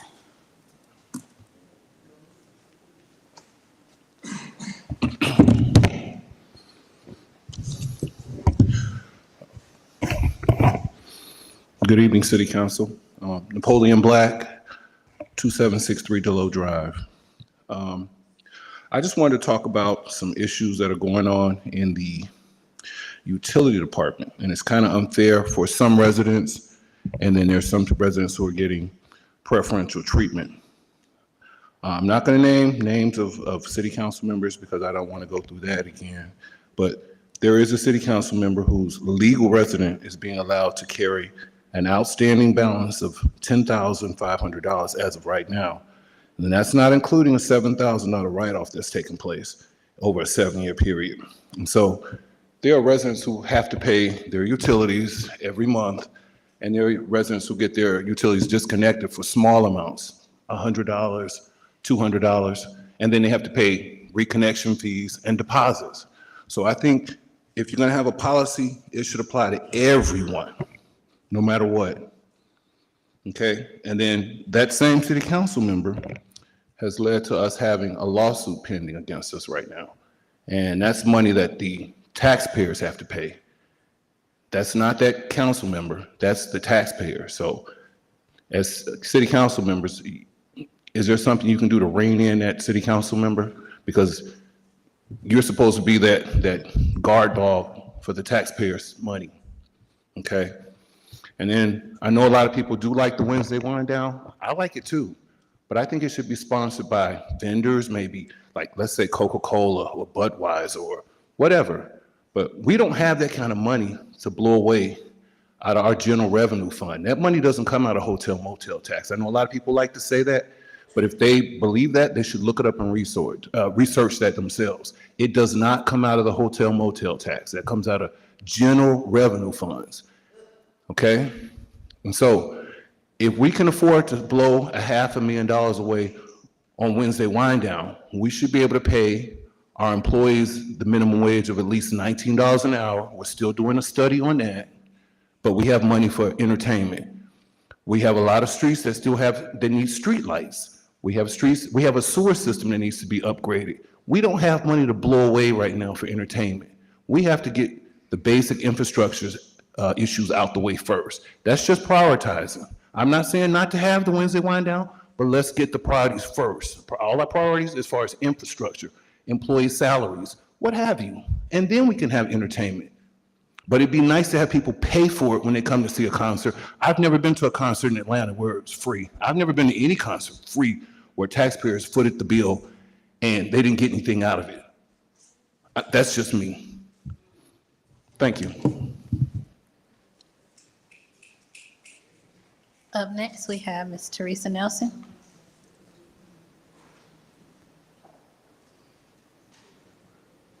Teresa, oh, sorry. Come on, Ms. Nelson.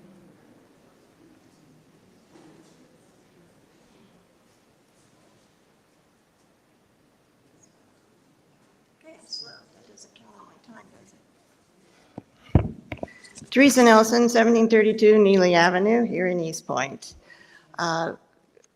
Madam Mayor Pro Tem, members of council and staff, I want to approach a couple of subjects tonight. The 2421 or 71 Church Street zoning change applicant has made major changes to the original application. One, she claims there will be no liquor to be sold, but there will be BYOB. So therefore, no liquor permit will be required, nor will any dram shop liability coverage be required for this location. Maybe, she said, there might be pastries and coffee, but they've already demolished the kitchen. So I'm not sure why they did that. Major changes to zoning application requires the process to start over. It's not the job of council and staff to bail out applicants who failed to do their due diligence. Please, before they purchase the property. This matter is not ripe for council action tonight. Send it back to P&Z staff. It's also time for the P&Z Commission to meet in person again. Their work is too important for residents to not be able to attend meetings in person. If members do not want to meet in person, they need to find something else to do at that time. It's the city, what we should have a goal of is to be a leader in local governments in Georgia for making government more accessible, not less. We also need to follow the spirit of Georgia's open records law. Thank you.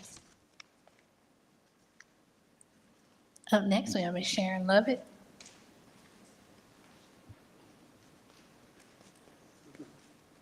Sitting so long. Sharon Lovett, good evening, Mayor, City Council. I've been in East Point for 36 years, going on 37 years, and East Point has never, ever given us anything free, period. But we do have the wind down, so I hope that you all will consider, and come to an agreement, because we need that. My family comes from Savannah, Stone Mountain, Lithonia, Douglasville, because they enjoy it. The vendors have to pay. The city is making money. So I don't know what you don't like. You don't have to come. But I used to go to Atlanta Wind Down. It was free. It's no longer free. They still have it. But like I said, stay home if you don't want to come. It's fine for you. You ought to have what you all want to have, a drag day or whatever, but it's not okay if we have something. That is the hotel motel money. And what's left over, then they stated last week at the budget meeting that that money go into the general fund. So why are you all against it so bad? It doesn't make any sense. And like they said, I agree with her. I'm not in your ward, but I thought that was real ugly for you to walk out. Thank you. Up next, Mr. Dr. Colbert Lovett.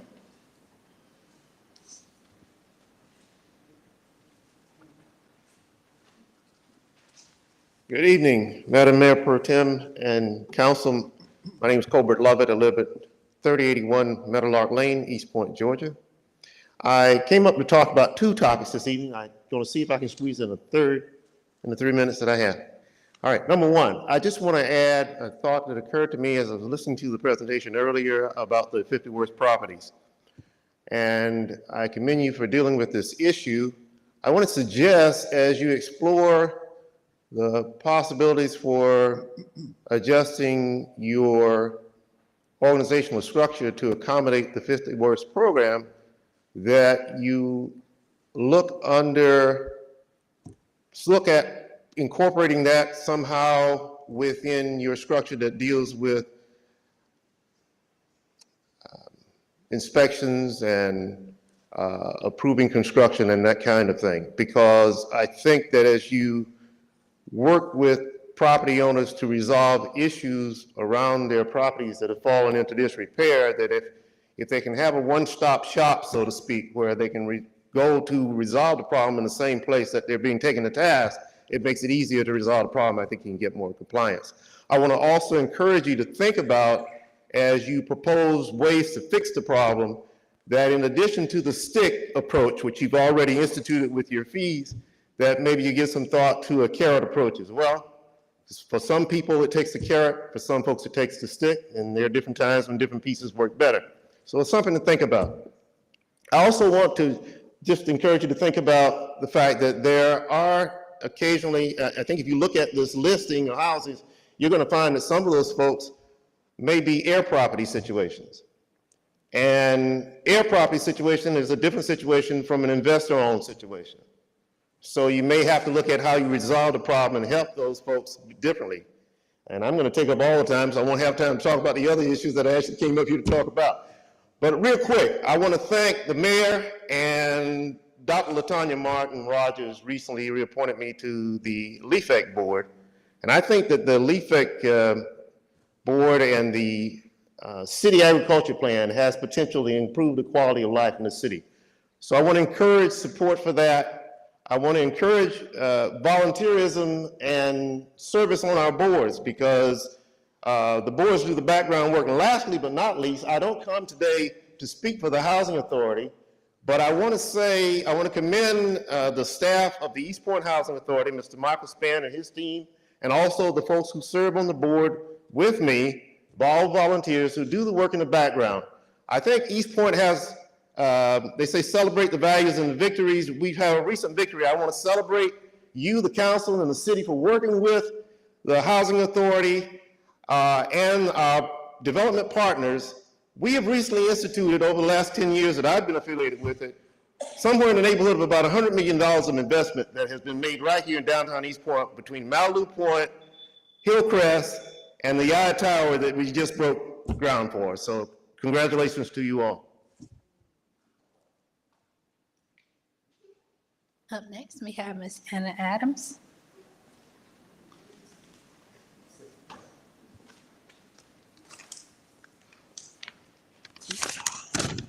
Good evening. My name is Anna Adams, 2187 Noonan Street in Ward B. I'm here tonight because the deadline for adopting the budget for fiscal year 25 is already in 4 weeks. The first public hearing about the budget for that budget, it will be in 2 weeks.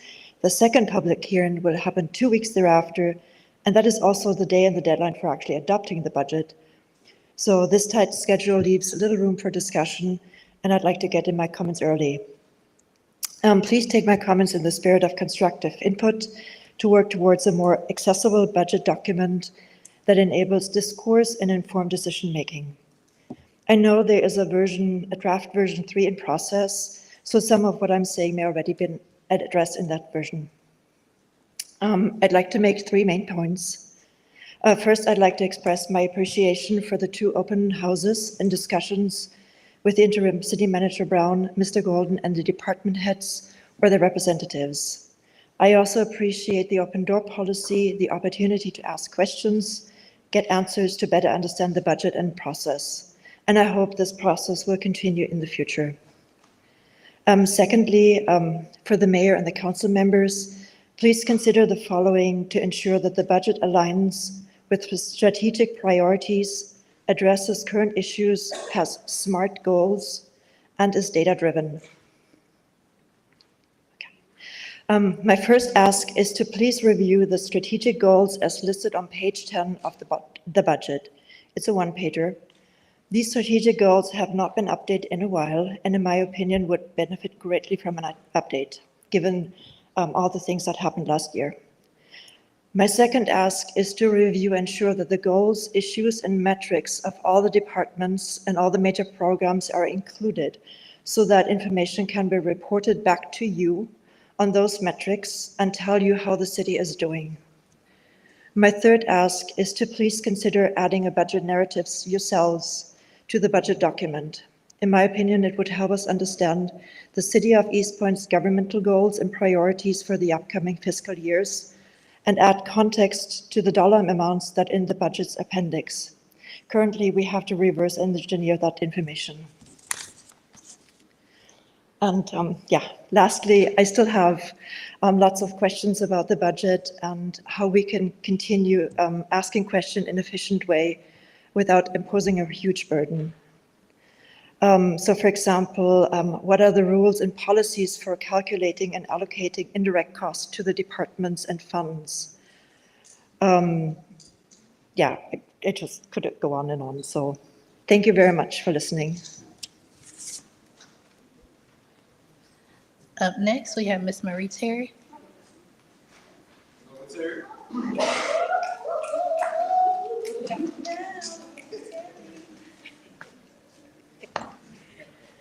Good evening, City Council, Mayor Pro Tem, Marie Terry, 2855 Sylvan Road. It's been so much said here tonight, I don't have enough time to talk about it. But I know with everybody in the back of me, they will handle it. Miss Jasper Daphne can't speak nothing more than what she has spoken. Okay, and that's right. But I want to piggyback, not really piggyback, I just want to say, I also visit Mental Health meeting. And I was very, very disappointed in you, Mr. Mitchell, when I was there.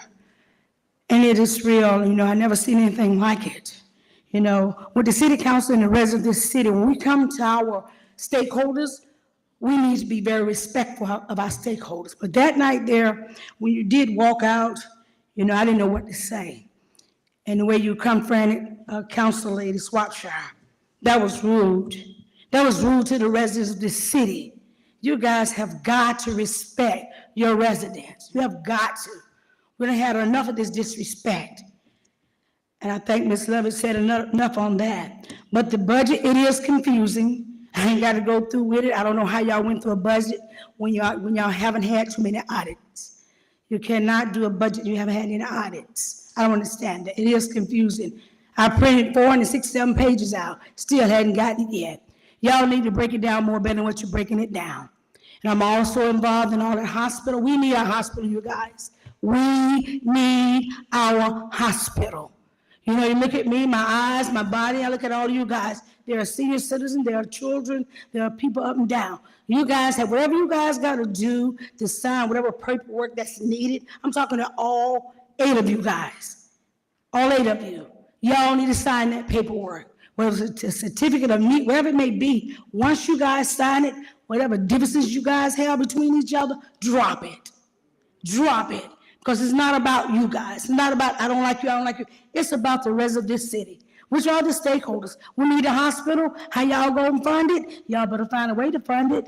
I have nothing against that Wednesday wind down, but it's funded by our budget. Nothing against it. We should have events, but not at our expense, okay? Not at our expense. So y'all sign it, find some funding, take time out for the residents. Let's find this funding.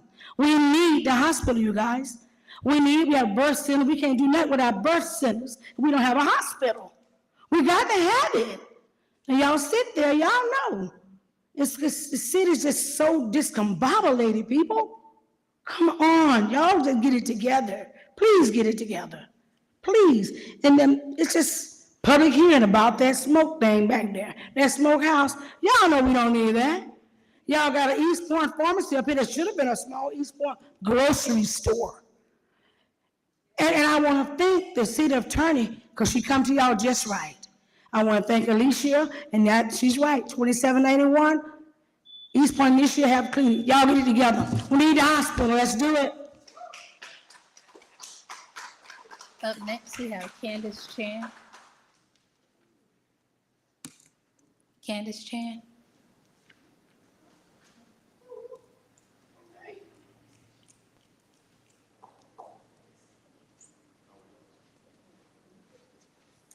Hi, good evening, Mayor and City Council members. I'm Leah Chan. I live at 570 Brownwood, not a City of East Point resident, but long life City of Atlanta resident. So I come to you today to talk to you about 2 things. First, I want to talk to y'all about, as a mama of 2 girls who are here with me tonight, I think we can all agree, if all the parents in this room, that it takes a village to raise children. And part of that village for a pregnant woman is a hospital. I had a high-risk pregnancy, and it was always such a source of comfort to me that if things went sideways, I was within a 10-minute drive of a hospital. But that is not the reality for the women of East Point. And that is really unacceptable in this time when we know that so many women in Georgia are dying of preventable causes. And in particular, we know that Black women are dying at 2 times, 3 times the rate of white women. In my daily job, I work in budget and policy, and all of the research shows that hospitals are not just about healthcare. They are an economic engine for their communities. So the loss of that hospital was not just about the loss of the doctors and nurses inside of it. It was the loss of jobs. It was the loss of revenue. It was the loss of an anchor for the community. So reopening the hospital is not just the morally right thing to do. It is also the economically sensible thing to do. So as a mama, as someone that works in budget and policy, I hope that y'all will use, it takes more than just this city council to reopen the hospital, but I hope that you use the power that you do have, the power given to you by the people, to do the right thing and reopen that hospital. Thank you.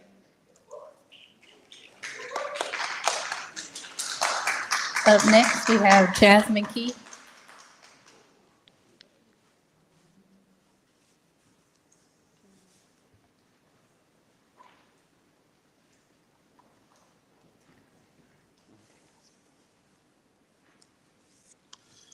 Hi, my name is Jasmine Keith. I'm not a resident. I am a resident of City of South Fulton, so hi neighbors.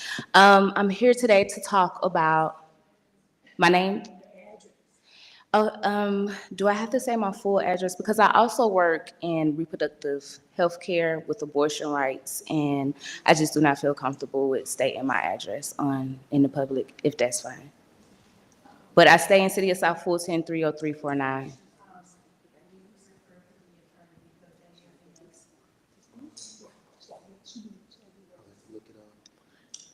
She can write it. I think maybe if It's on a the piece of city paper. clerk can take note of it on her documents, that should be sufficient. Thank you. I'm sorry about that. So yeah, my name is Jasmine Keith. I am the lead reproductive justice organizer for New Georgia Project. I lead the Black Mamas campaign. Mama stands for meaningful action for maternal advocacy and safety. I am here with our sister campaign, My Community, My Hospital. And we're here today to talk about the hospital. We need it back open. I don't know if you're aware, but there is a birth center that is coming to the city of East Point. One thing about birth centers are it is so much better. There are better outcomes for all types of women, but particularly Black women when they have the choice to give birth at a birthing center. The thing with this birthing center is you have to have, all birthing centers, you have to have a transfer agreement with the hospital in case there is an emergency that happens on the facility. Well, this birth center has a transfer agreement with Grady.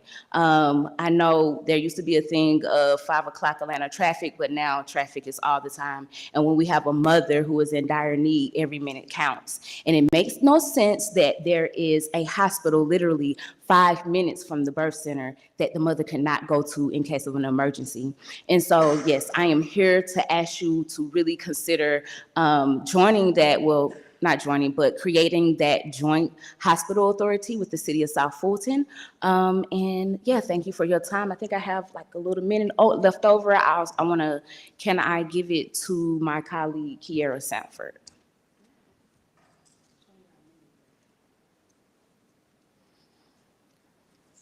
Oh, before y'all answer Yes. that, one thing, I have reached out to some of you all. It'd be really nice if you returned an email, because I would love to sit down and talk to you to learn more. Maybe there's something that we don't know. We have a community behind us. We have what we call activists who are also championing for this hospital to be reopened. And I would love for you all to sit down and talk to them as well. Thank you. Okay, so she does, hold on.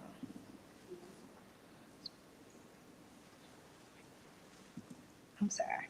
Yeah, she has 1:12 left, and Miss Kiera, she would be, she's after our next speaker, Chartel Hawkins. So I add 1:12 to Kiera's time after Miss Hawkins speaks.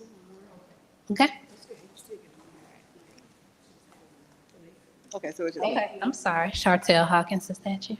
No, she left. She left. Okay, well then Miss Kiera can come on up. All right. And you're in your Kiera. All right, let me Okay. add these. Awesome. Good evening. My name's Kiera Stanford. I'm a resident at 1850 John Calvin Avenue, so I'm real close and technically College Park. But I stand here as a representative of the My Community, My Hospital campaign with the New Georgia Project Action Fund. We seek to combat hospital closures all around the state, but we do have a focus on Atlanta Medical Center and Atlanta Medical Center South, both formerly owned and operated by Wellstar off of Cleveland Avenue. Just a little bit more about my story. Like last year, I had an infected sore throat.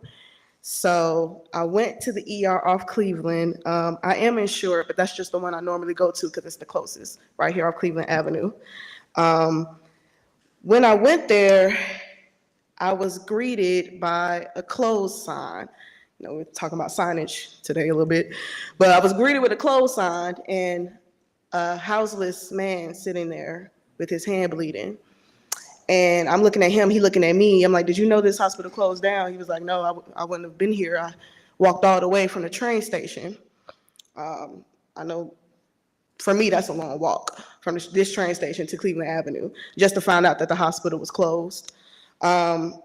So I ended up giving him some fare. He was able to at least take the train over to Grady, and I myself went down tomorrow to go to my nearest hospital. But it's just a moment of, you know, that's just an infected strep throat. When people need level 1 trauma, when people have level 1 trauma and they need care, emergent care, yeah, I'm right here, I'm next to College Park, like the fire department can get to me, but where are they gonna take me? Especially if you're falling into the coverage gap. When you're uninsured, you're falling into the coverage gap, there's not lots of options in Atlanta, south of Atlanta fully. So our people are falling through this coverage gap. Like we deserve, and I say deserve because healthcare is a human right. We deserve access to care, emergent care, immediate care. So I'm see the pro temp, the East Point mayor. We need them to support this hospital authority for East Point. East Point voters, they do get to vote for council members and local officials next year. And I know there's a special election this year for the open seat.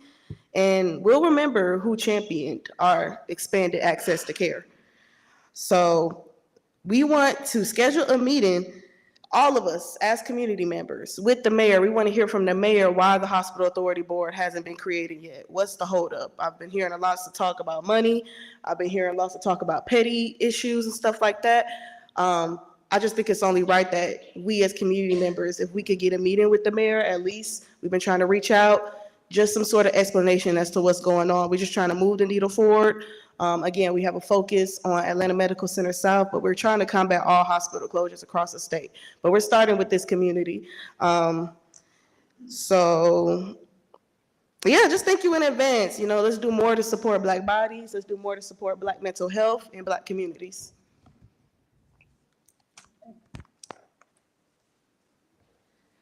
Lastly, we have Mr. Eric Coleman.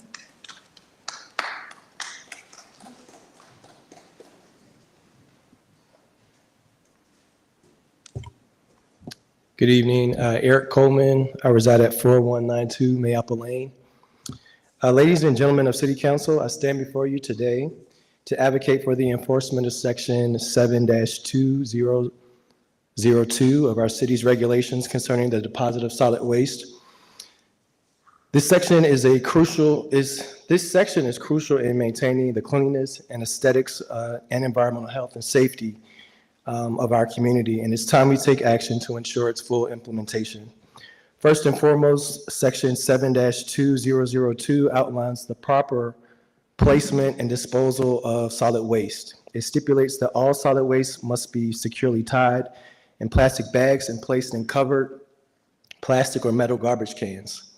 By enforcing this requirement, we can prevent the unsightly and unsanitary scattering of trash in our streets, our yards, and public spaces.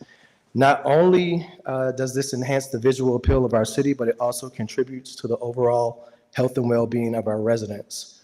Furthermore, Section 7-2002 emphasizes the importance of storing solid waste in cans in a manner that reduces their visibility from the public right-of-way.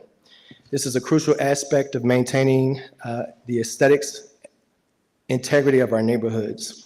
By ensuring waste containers are in the rear of properties or close to the rear as possible on the side of the property, we can minimize their impact on the visual landscape of our community. This promotes a sense of pride and cleanliness amongst residents and visitors alike.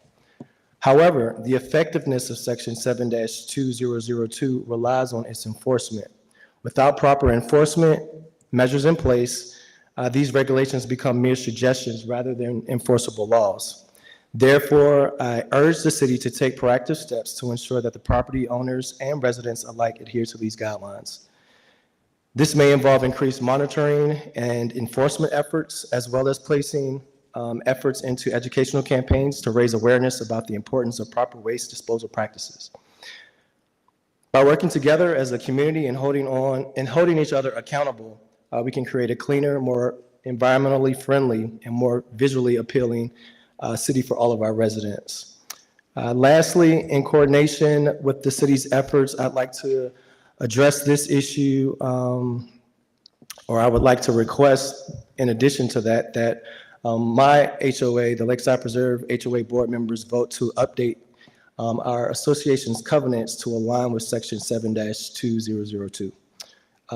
Thank you for your attention to this matter, and I urge you all to take decisive action to ensure that this important initiative is addressed. Thanks. Those are all the public comments we have this evening. Thank you, Madam City Clerk. And one thing I did notice that the non-resident spoke before the last resident. Well, and I just looked at his form and I heard him say Lakeside Preserve, but on the thing it say Atlanta 30349. Okay. So that's what I was going based off of. Okay, all right, thank you. You're welcome. Okay, we move to agenda items. Agenda item, council discussion and possible action on the ordinance to amend official zoning map of East Point, Georgia for property located at 2741 Church Street from CR Commercial Redevelopment to MXCI Mixed Use Commercial Industrial District to establish a cigar smoke shop. Mr. City Manager. Yes, Madam Mayor Pro Tem and members of the council will have Kimberly Smith and Lee Kelly come up and give you an overview of what happened with this particular item. Thank you. Thank you, City Manager Brown.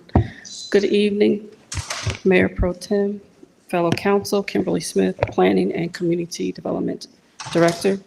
In reference to item case number 2024RZ001-01, property located at 2741 Church Street. This item came before you at the April 15th, 2024 City Council meeting. The public hearing was held. In reference to this item, staff received a letter on April 16th, basically requesting to withdraw their rezoning petition. Staff has no opposition to their request to withdraw the application. Pursuant to section 10-22-17, withdrawals after advertising. After a land use petition or rezoning has been advertised for the public, it may only be withdrawn by City Council and Planning Commission at a public hearing. The withdrawal shall not be deemed final action and shall not bar submission of new petition. A written request for the withdrawal, the reason for the request shall be made to the director. And on April 16th, staff did receive that letter and the request for the withdrawal, and we have no objection. Okay, thank you, Ms. Smith.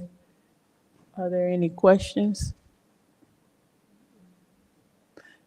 So I guess the motion on the floor would be to accept the withdrawal from the applicant.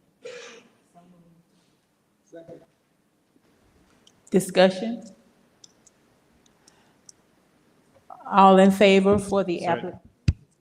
Question. Councilmember Freely? Thank you. I don't know if staff can answer or maybe the city attorney. And I know I see the text here, but is there any difference in a future approach from the applicant of, if we accept the withdrawal, or if we were, is it an option to move forward and deny the application, or how does it impact the future of this issue? Certainly, Councilman Freely, there are other options. You can honor the applicant's request to withdraw, which would not prohibit him or her to seek an additional, a subsequent application in the future. A motion to deny would prohibit that applicant from applying for some type of entitlement for a year.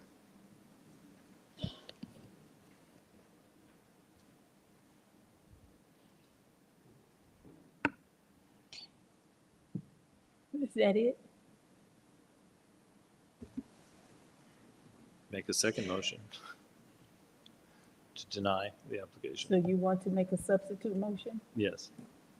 So there is a motion and a second on the There's a- floor. Mhm. And so let's vote that up or down and then allow, depending on how it goes. But, so, here's what I know. If there's a motion, then I do think that they can make a substitute motion. So my understanding of Robert's Rules of Order is that the substitute motion, that the additional motion cannot make the motion on the floor obsolete. And that may be for amended motions. So if you give me a second, I can confirm that for you. Okay.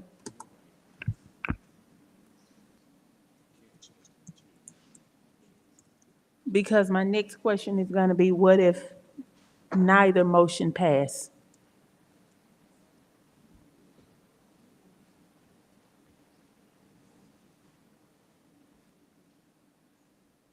So it provides that a substitute motion can be used to propose an alternative action to the main motion.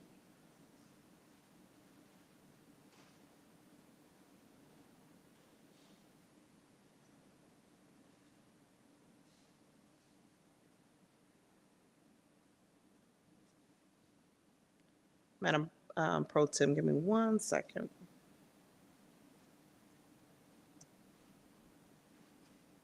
Yes, use to propose an alternative action to the main motion. You can have up to 1 main and 2 substitute motions on the floor at one time. We are in compliance with that. If a substitute motion passes, it does away with the prior motions. If it fails, the previous motion then can come back up for consideration. The guidance I gave you was for amending a motion. Let's see what happens. And so Councilman Freely is making a substitute motion to deny, see if it can get a second and then pass or fail. And based on what happens, then council members, I think Martin Rogers, who so moved your request for a motion to withdraw, would come back.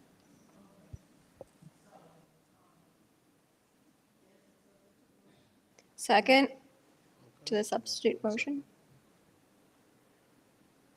Discussion. They can't hear me. There's a substitute motion on the floor. Is there discussion? Councilmember Martin Rogers and Councilmember Cummings.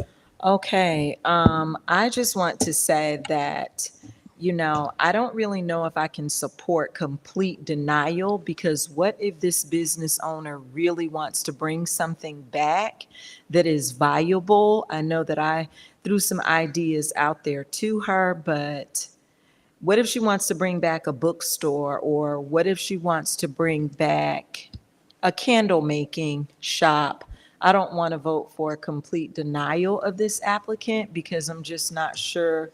I mean, maybe she's going to go home and regroup, but I do support her withdrawal of this applicant, but just to completely not give her an opportunity to probably go back to the community and say, well, what is it that you all would like to see here? I don't want to, in good faith, support that right now, but I will support the withdrawal of her application. Councilmember Cummings. Thank you, Madam Mayor Pro Tem, and I echo Councilmember Martin Rogers, her sentiments exactly, because if we do deny it, that holds them for a year. Is that correct? That they can't do anything for a year? And I think that would be unfair for a person because I don't know if she purchased it cash outright, but to make a mortgage payment on something for 12 months and you do absolutely nothing with it. I think that's unfair to her. So I'm all for giving her at least an opportunity to try to come back to do something, as opposed to us holding her captive for 12 months. I yield. Council member,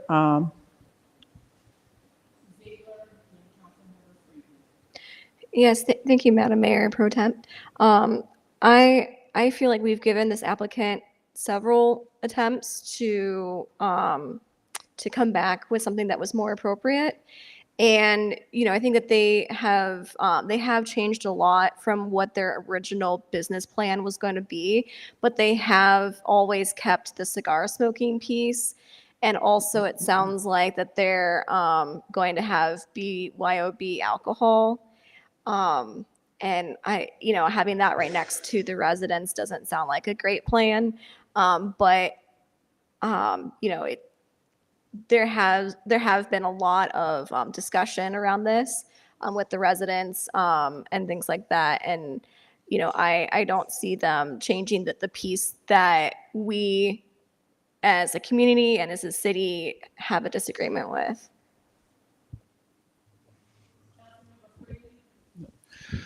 So to Councilmember Martin Rogers and Councilmember Cummings' point, the 12-month prohibition, I mean, that would not prohibit this property owner from moving forward with a business that fits under the current zoning, correct? I'm sorry, what's the question? So if it's denied and there's this 12-month prohibition that kicks in, what does that prohibit them from doing? It would prohibit them from coming back for a rezoning on that property. Rezoning, but they could do anything they want within the current zoning. Within the In CR that district. year, so they're not in any way prohibited from opening a bookstore or any of the others that fall under CR, correct? That is correct. Thank you.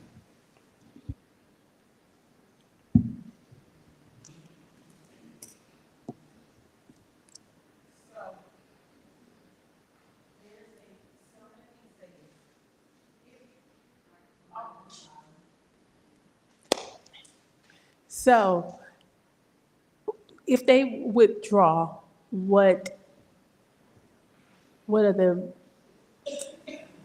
is the case? What can happen after this point if they withdraw? If they withdraw the application, it just provides for them to move forward as if they hadn't submitted the application. They would be able to submit for business license for anything, any of the permitted uses under the current CR district. We have pulled up, you can have art galleries, artisan workshops, banks, barbershops, childcare facility. So basically, withdrawal and denial gets them the same thing. It's a little different. If the petition is denied, they would not be able to submit another rezoning for 12 months. So here's the question. So even if they withdraw, they still can't do a rezoning because it would still have to come back. It would go through planning and zoning, and it would have to come back before council. Correct. So that would basically be the same steps. So if you withdrew and they wanted to, if it's not something that's within this CR district, then they would have to come back to get permission to rezone. Yes, the difference is they would be able to come back sooner if it was Than a withdrawn. year. Okay, exactly. So there's a substitute motion on the floor to deny. Madam City Clerk, do you have both motions? Yes, I do. And it was second by Councilmember Ziegler. Yes, that is correct. All in favor? All opposed? Roll call, please. Councilmember Freely? Councilmember Ziegler? Councilmember Cummings? Councilmember Mitchell? Councilmember Butler? Councilmember Martin Rogers? The motion failed. No, I still get the vote. I'm sorry, Councilmember Shropshire, Mayor Pro Tem Shropshire. No. The motion failed. So now it goes back to the original motion to withdraw. And it was seconded by? Who was it Councilmember seconded by? Cummings. I'm sorry. Who made no, the motion was made by Councilmember? Martin Rogers and Councilmember Butler seconded. Yes. Yes. Okay. Now. All in favor? All opposed? Roll call. Councilmember Freely? Councilmember Ziegler? Councilmember Mitchell? Councilmember Cummings? Councilmember Butler? Councilmember Martin Rogers? Yes. Mayor Pro Tem Shropshire? Yes. The motion passed. Thank you. Thank you.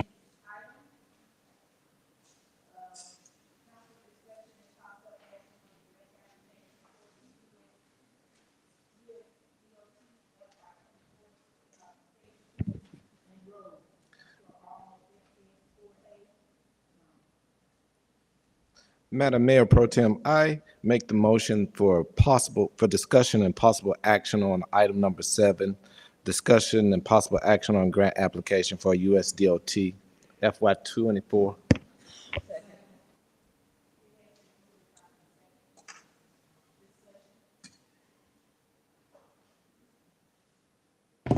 Good evening, everyone. Cadell Hall from the Transportation Manager for the Public Works Department. We're bringing this for you all today for basically approval for to go ahead to apply for this grant. This is a Safe Streets for All grant from the United States Department of Transportation. It's a part of their recent infrastructure bill, and the money is towards planning or implementation or construction grants for safety projects. The goal of the grants are to eliminate roadway fatalities and increase safety for all modes of transportation. And we're applying for the grant for planning, grant for an action plan for the entire city. So that money would be used to hire a consultant to come in and review the city's infrastructure, and that be maybe sidewalks, roads, intersections, and everything. Put forth a safety plan, then we'll be able to apply for future federal funding with that plan put in place. So we're just asking for to go ahead to apply for the grant. There's no funding asked at the time, but if awarded, we will be required to do a 20% match.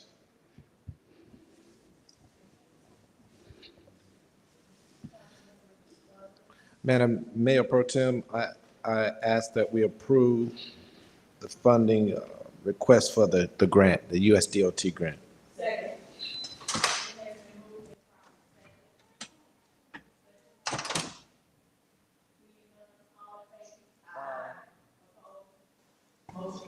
Thank you.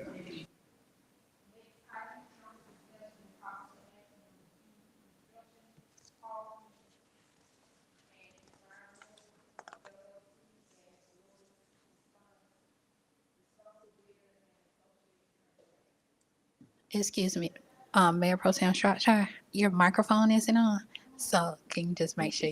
Thank you. Thank you. Second. So do y'all want them to discussion? Okay.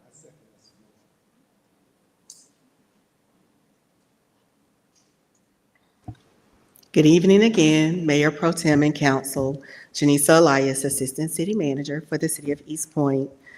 The item before you is requesting approval of GMP Construction Hauling and Environmental LLC as the lowest responsive and responsible bidder and its associated contract in the amount of $176,032 for ITB 2024-1837, which is testing, abatement, and demolition. Just a quick brief history. This particular contract was originally awarded and approved by you all to Anderson Environmental in November of last year. We received the notice to proceed from Fulton County for the CDBG grant in March of this year. We immediately thereafter approached Anderson Environmental, invited them to a pre-construction meeting. as well as drafted a notice to proceed for them. However, in those discussions, when they realized that, yes, they do have to pay Davis-Bacon wages, as well as they have to do the certified payroll, which is a requirement of CDBG awarded dollars. Upon that, they came back with a revised quote of almost $100,000, which is not justified for having to pay Davis-Bacon wages as well as doing just a certified payroll. That's completing a form. Therefore, we move to the next contractor in line, the lowest responsive bidder, which is GMP Construction, Hauling, and Environmental LLC. They agreed that they would honor their bid price of $176,032. They are actually waiting to start. So I kind of paused and said, hey, we have to have an approved contract.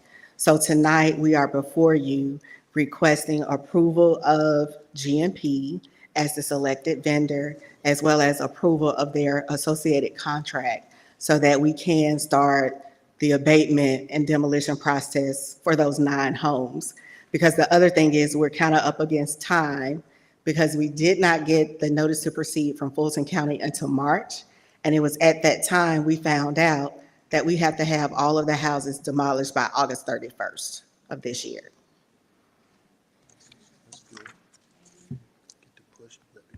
That's good, because we need to push. It's good. Thank you. Councilmember Martin Rogers. Motion to approve. Thank you. GMP Construction, Hauling and Environmental LLC is the lowest responsive bidder. An associated contract in the amount of $176,032. Second still stands?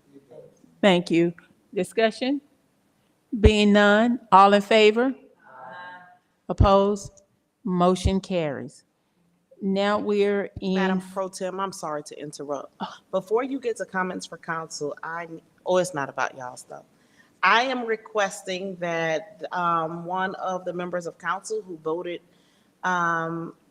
favorably for the motion to withdraw exercise Rule 27 to reconsider because I gave bad advice. The state law provides that the applicant cannot come back for 6 months, not 12. And so I want the vote to be based on accurate advice as opposed to wrong advice. So you do have the right to reconsider in the same meeting under your rules of council. And so if that is the will of one of the 5 that voted in favor, with the understanding that state law provides 6 months. okay. So being that we want to be correct, so if one would reconsider their motion in order to redo the motion to make it correct.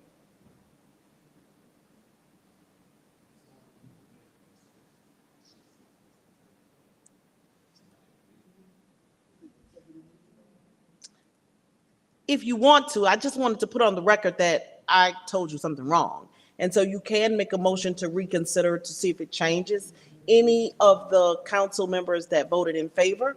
If it changes a vote, it makes a difference. Certainly it's appropriate to reconsider with now the correct statutory requirement that it's 6 months for the Not 12. applicant. Okay. All right. Madam Mayor Pro Tem, I would like to Move to reconsider. move to reconsider the withdrawal of the contract for the property located at 2781. Is that Church Street? Yes. Church, 2741 Church Street. 2741 Church Street, with the understanding that the applicant would have 6 months to come back to reapply. If it's denied. If it's denied, that's If it is correct. denied. Okay. Is there a second? So let me think, let me explain it. So we were given 12 months that they can apply when it's really 6 months. That's 60 days, 90 days, 6 months, 120. 120 days. 180. Okay. instead of them, so the advice that was given to us it would be a year that they could come back and apply. Rezoning, but that's not the case. It's actually, they can come back within 6 months and apply for a rezoning. And it's just to understand, and it's just to make it clean. So so if somebody look at the minutes, it won't be in the minutes that we were advised 12 months, when somebody could come back and like this information was given, and then it's now 6 months, and somebody said, wait a minute, we were told 12 months before. So it's just to make it cleaner. So may I ask a question? Yes. We didn't get a second, so we're not Oh, properly in yeah, discussion. we not, because we don't have a second, exactly. Who made the motion? Oh, okay, and you second. Discussion. Here's my question for the city attorney. If my vote doesn't change, whether it's 6 months or 12, then do we have to go through the process again? Then you will vote yay again if a motion is made to withdraw. Okay, so is this what the motion is, to withdraw? No, the motion right now is to reconsider the motion that passed to withdraw. So then if that motion passes, then you would reconsider the motion to withdraw. Then you would hear the motion to withdraw again. And while that may not change your vote, it may change someone else's. So they can now make a vote based on correct advice. Okay, I'll go with the council and I'll vote so that we can reconsider. And it's just now to insert that it's 6 months instead of 12 months. Yes, ma'am. It's a correction. I'll vote with. Okay. Now, let me ask you this. Could we have amended our vote, amended that? No, it already passed. Okay. No, the proper way is to reconsider it, but it has to be done in the same meeting, which is why I Time, interrupted same you. I meeting. apologize. Okay. So there's a motion on the floor to reconsider. Number 6. Council discussion and possible action on ordinance to withdraw The rezoning, the rezoning for 2741 Church Street. that's correct. Any discussion?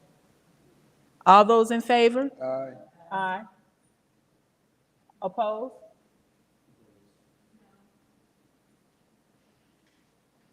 Motion passes. It passed. Roll call. Oh, Councilmember Freely? Councilmember Ziegler? Councilmember Cummings? Councilmember Mitchell? Councilmember Butler? Yes. Councilmember Martin Rogers? Mayor Pro Tem Shropshire. yes. The motion passed. Okay, so now we withdrew, now we can correct. Now the motion is, somebody make the motion. Madam Mayor Pro Tem, the motion is to allow the applicant to withdraw their application, knowing that the 6 month is the timeline, not the 12-month. Okay, there's a motion on the floor. Madam City Clerk, you got that? Because I can't right now, I can't remember.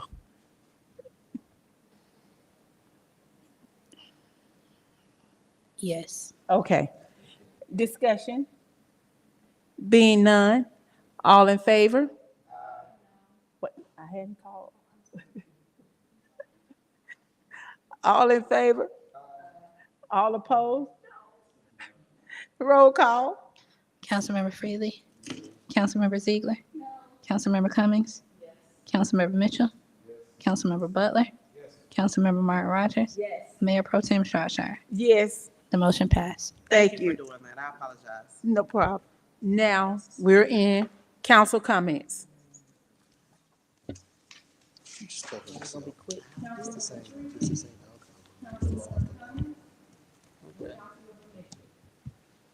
Thank you, Mayor Pro Tem. I just want to remind Ward A that there's a community meeting tomorrow evening at First Malibu Church, right down at the corner of Church and West Forest. It starts at 6:30 and goes until about 8.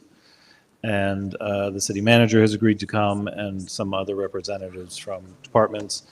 All my colleagues on council are certainly welcome to attend, but that's tomorrow night at First Malibu, 6:30 to 8, Ward A Community Meeting. Thank you. Yeah, so I was just going to comment on Ms. Lovett and a couple of other citizens' statements they made. I did speak with Ms. Lovett outside, and there was a misunderstanding. We can just say, while we were having a discussion on Wind Down Wednesday, there was a lot of back and forth, and it was also stated that this wasn't the proper place to discuss this item, and we're going to wait for the upcoming budget meeting. However, like I said, it was not my intention to offend anyone, but I can get passionate at times, and sometimes my frustration shows through. But however, yeah, so I just wanted to apologize to them, and we did have a nice discussion, and I will be at the next meeting, and we would actually get into in-depth into how money can and cannot be spent, and who can be authorized to spend these monies and these funds. This misinformation and disinformation has been spread for years, and it's very frustrating when we don't have certain necessities.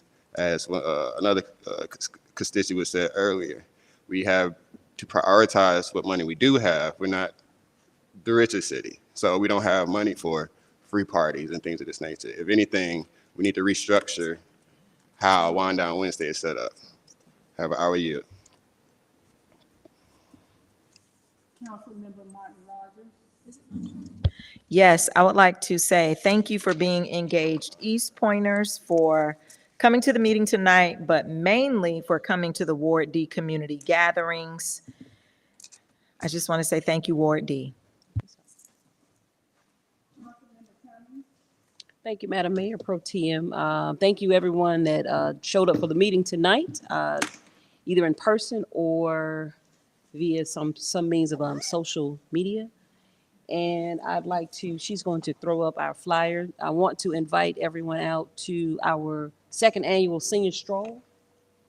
It's going to be at Sykes Park on Saturday, May 18th. We will be warming up.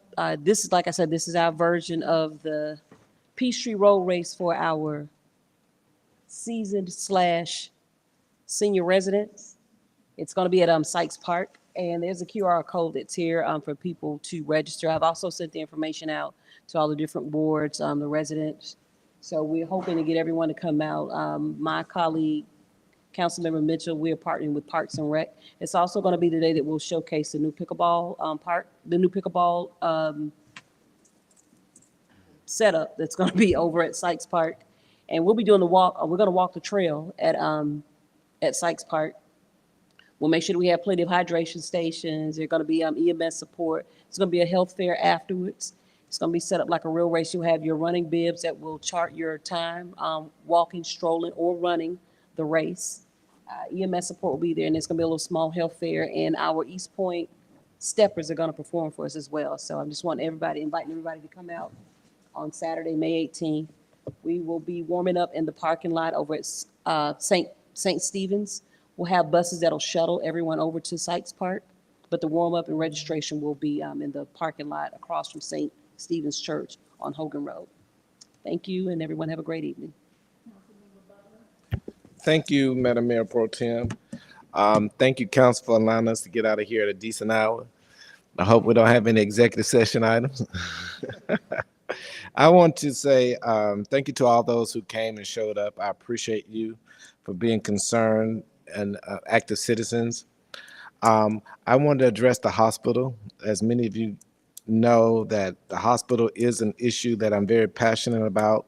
So I'd like to send a special thank you for the group that came out tonight to make sure that we keep this awareness about not having adequate health care in our area.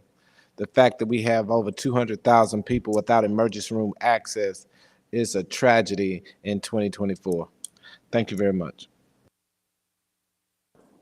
Thank you. No more comments? Okay. Thank you. Let me say thank you, East Point residents, for coming out. We did hear your concerns, and we will be looking into them. So let me say this. I was at the Meadowlark meeting on Thursday, and I was one of the ones who were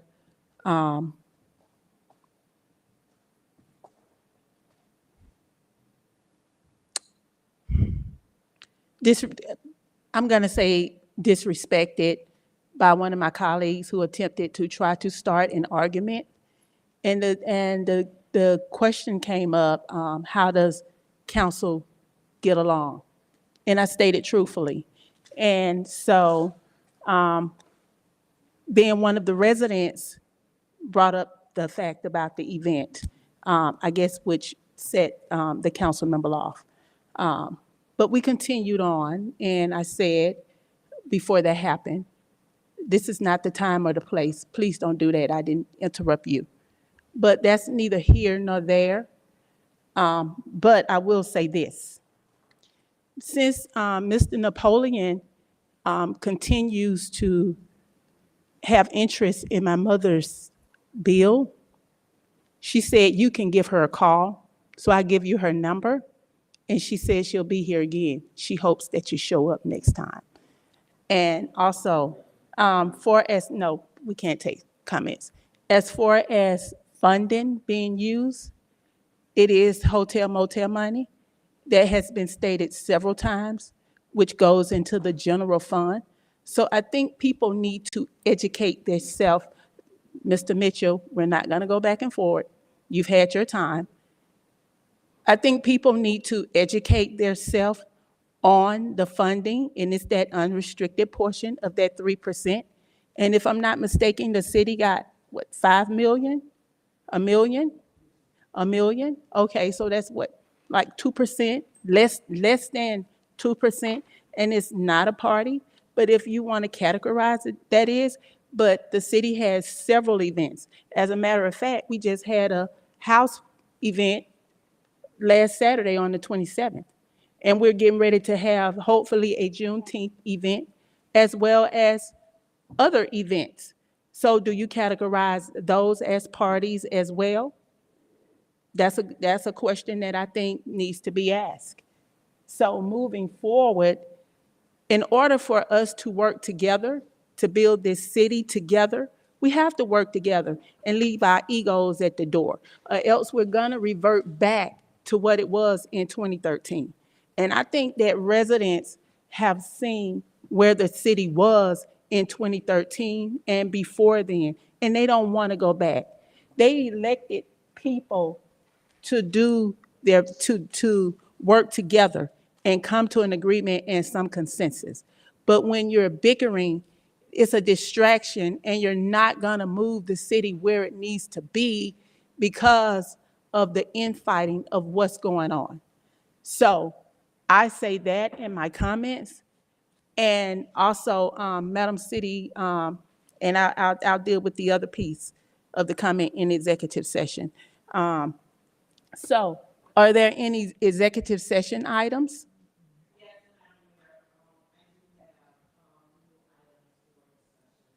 How many? 5 legal items? Legal? So that's 6. Madam Mayor Pro Tem? Are there any personnel items? Just all legal? I do have legal as well, so that's 7. 7, okay.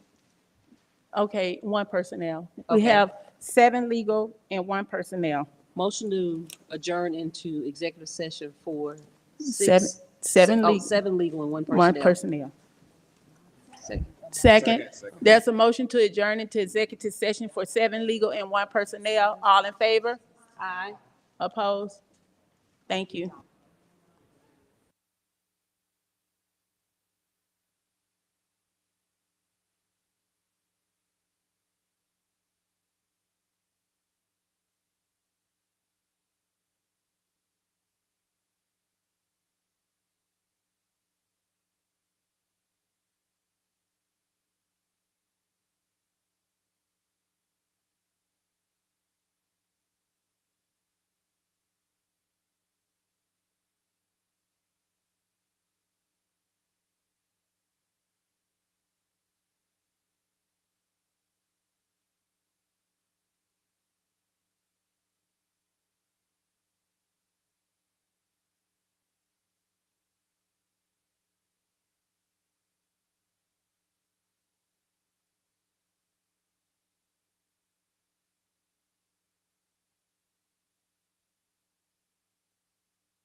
Okay, there's a motion to reconvene. It was seconded. Discussion? All in favor? All opposed? Motion carries.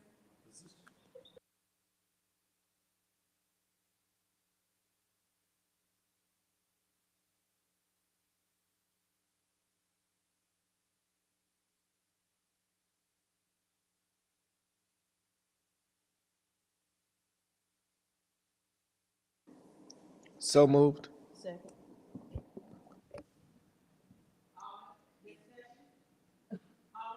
Aye. Madam Mayor Pro Tem, I make the motion that we proceed as discussed in executive session regarding police matter.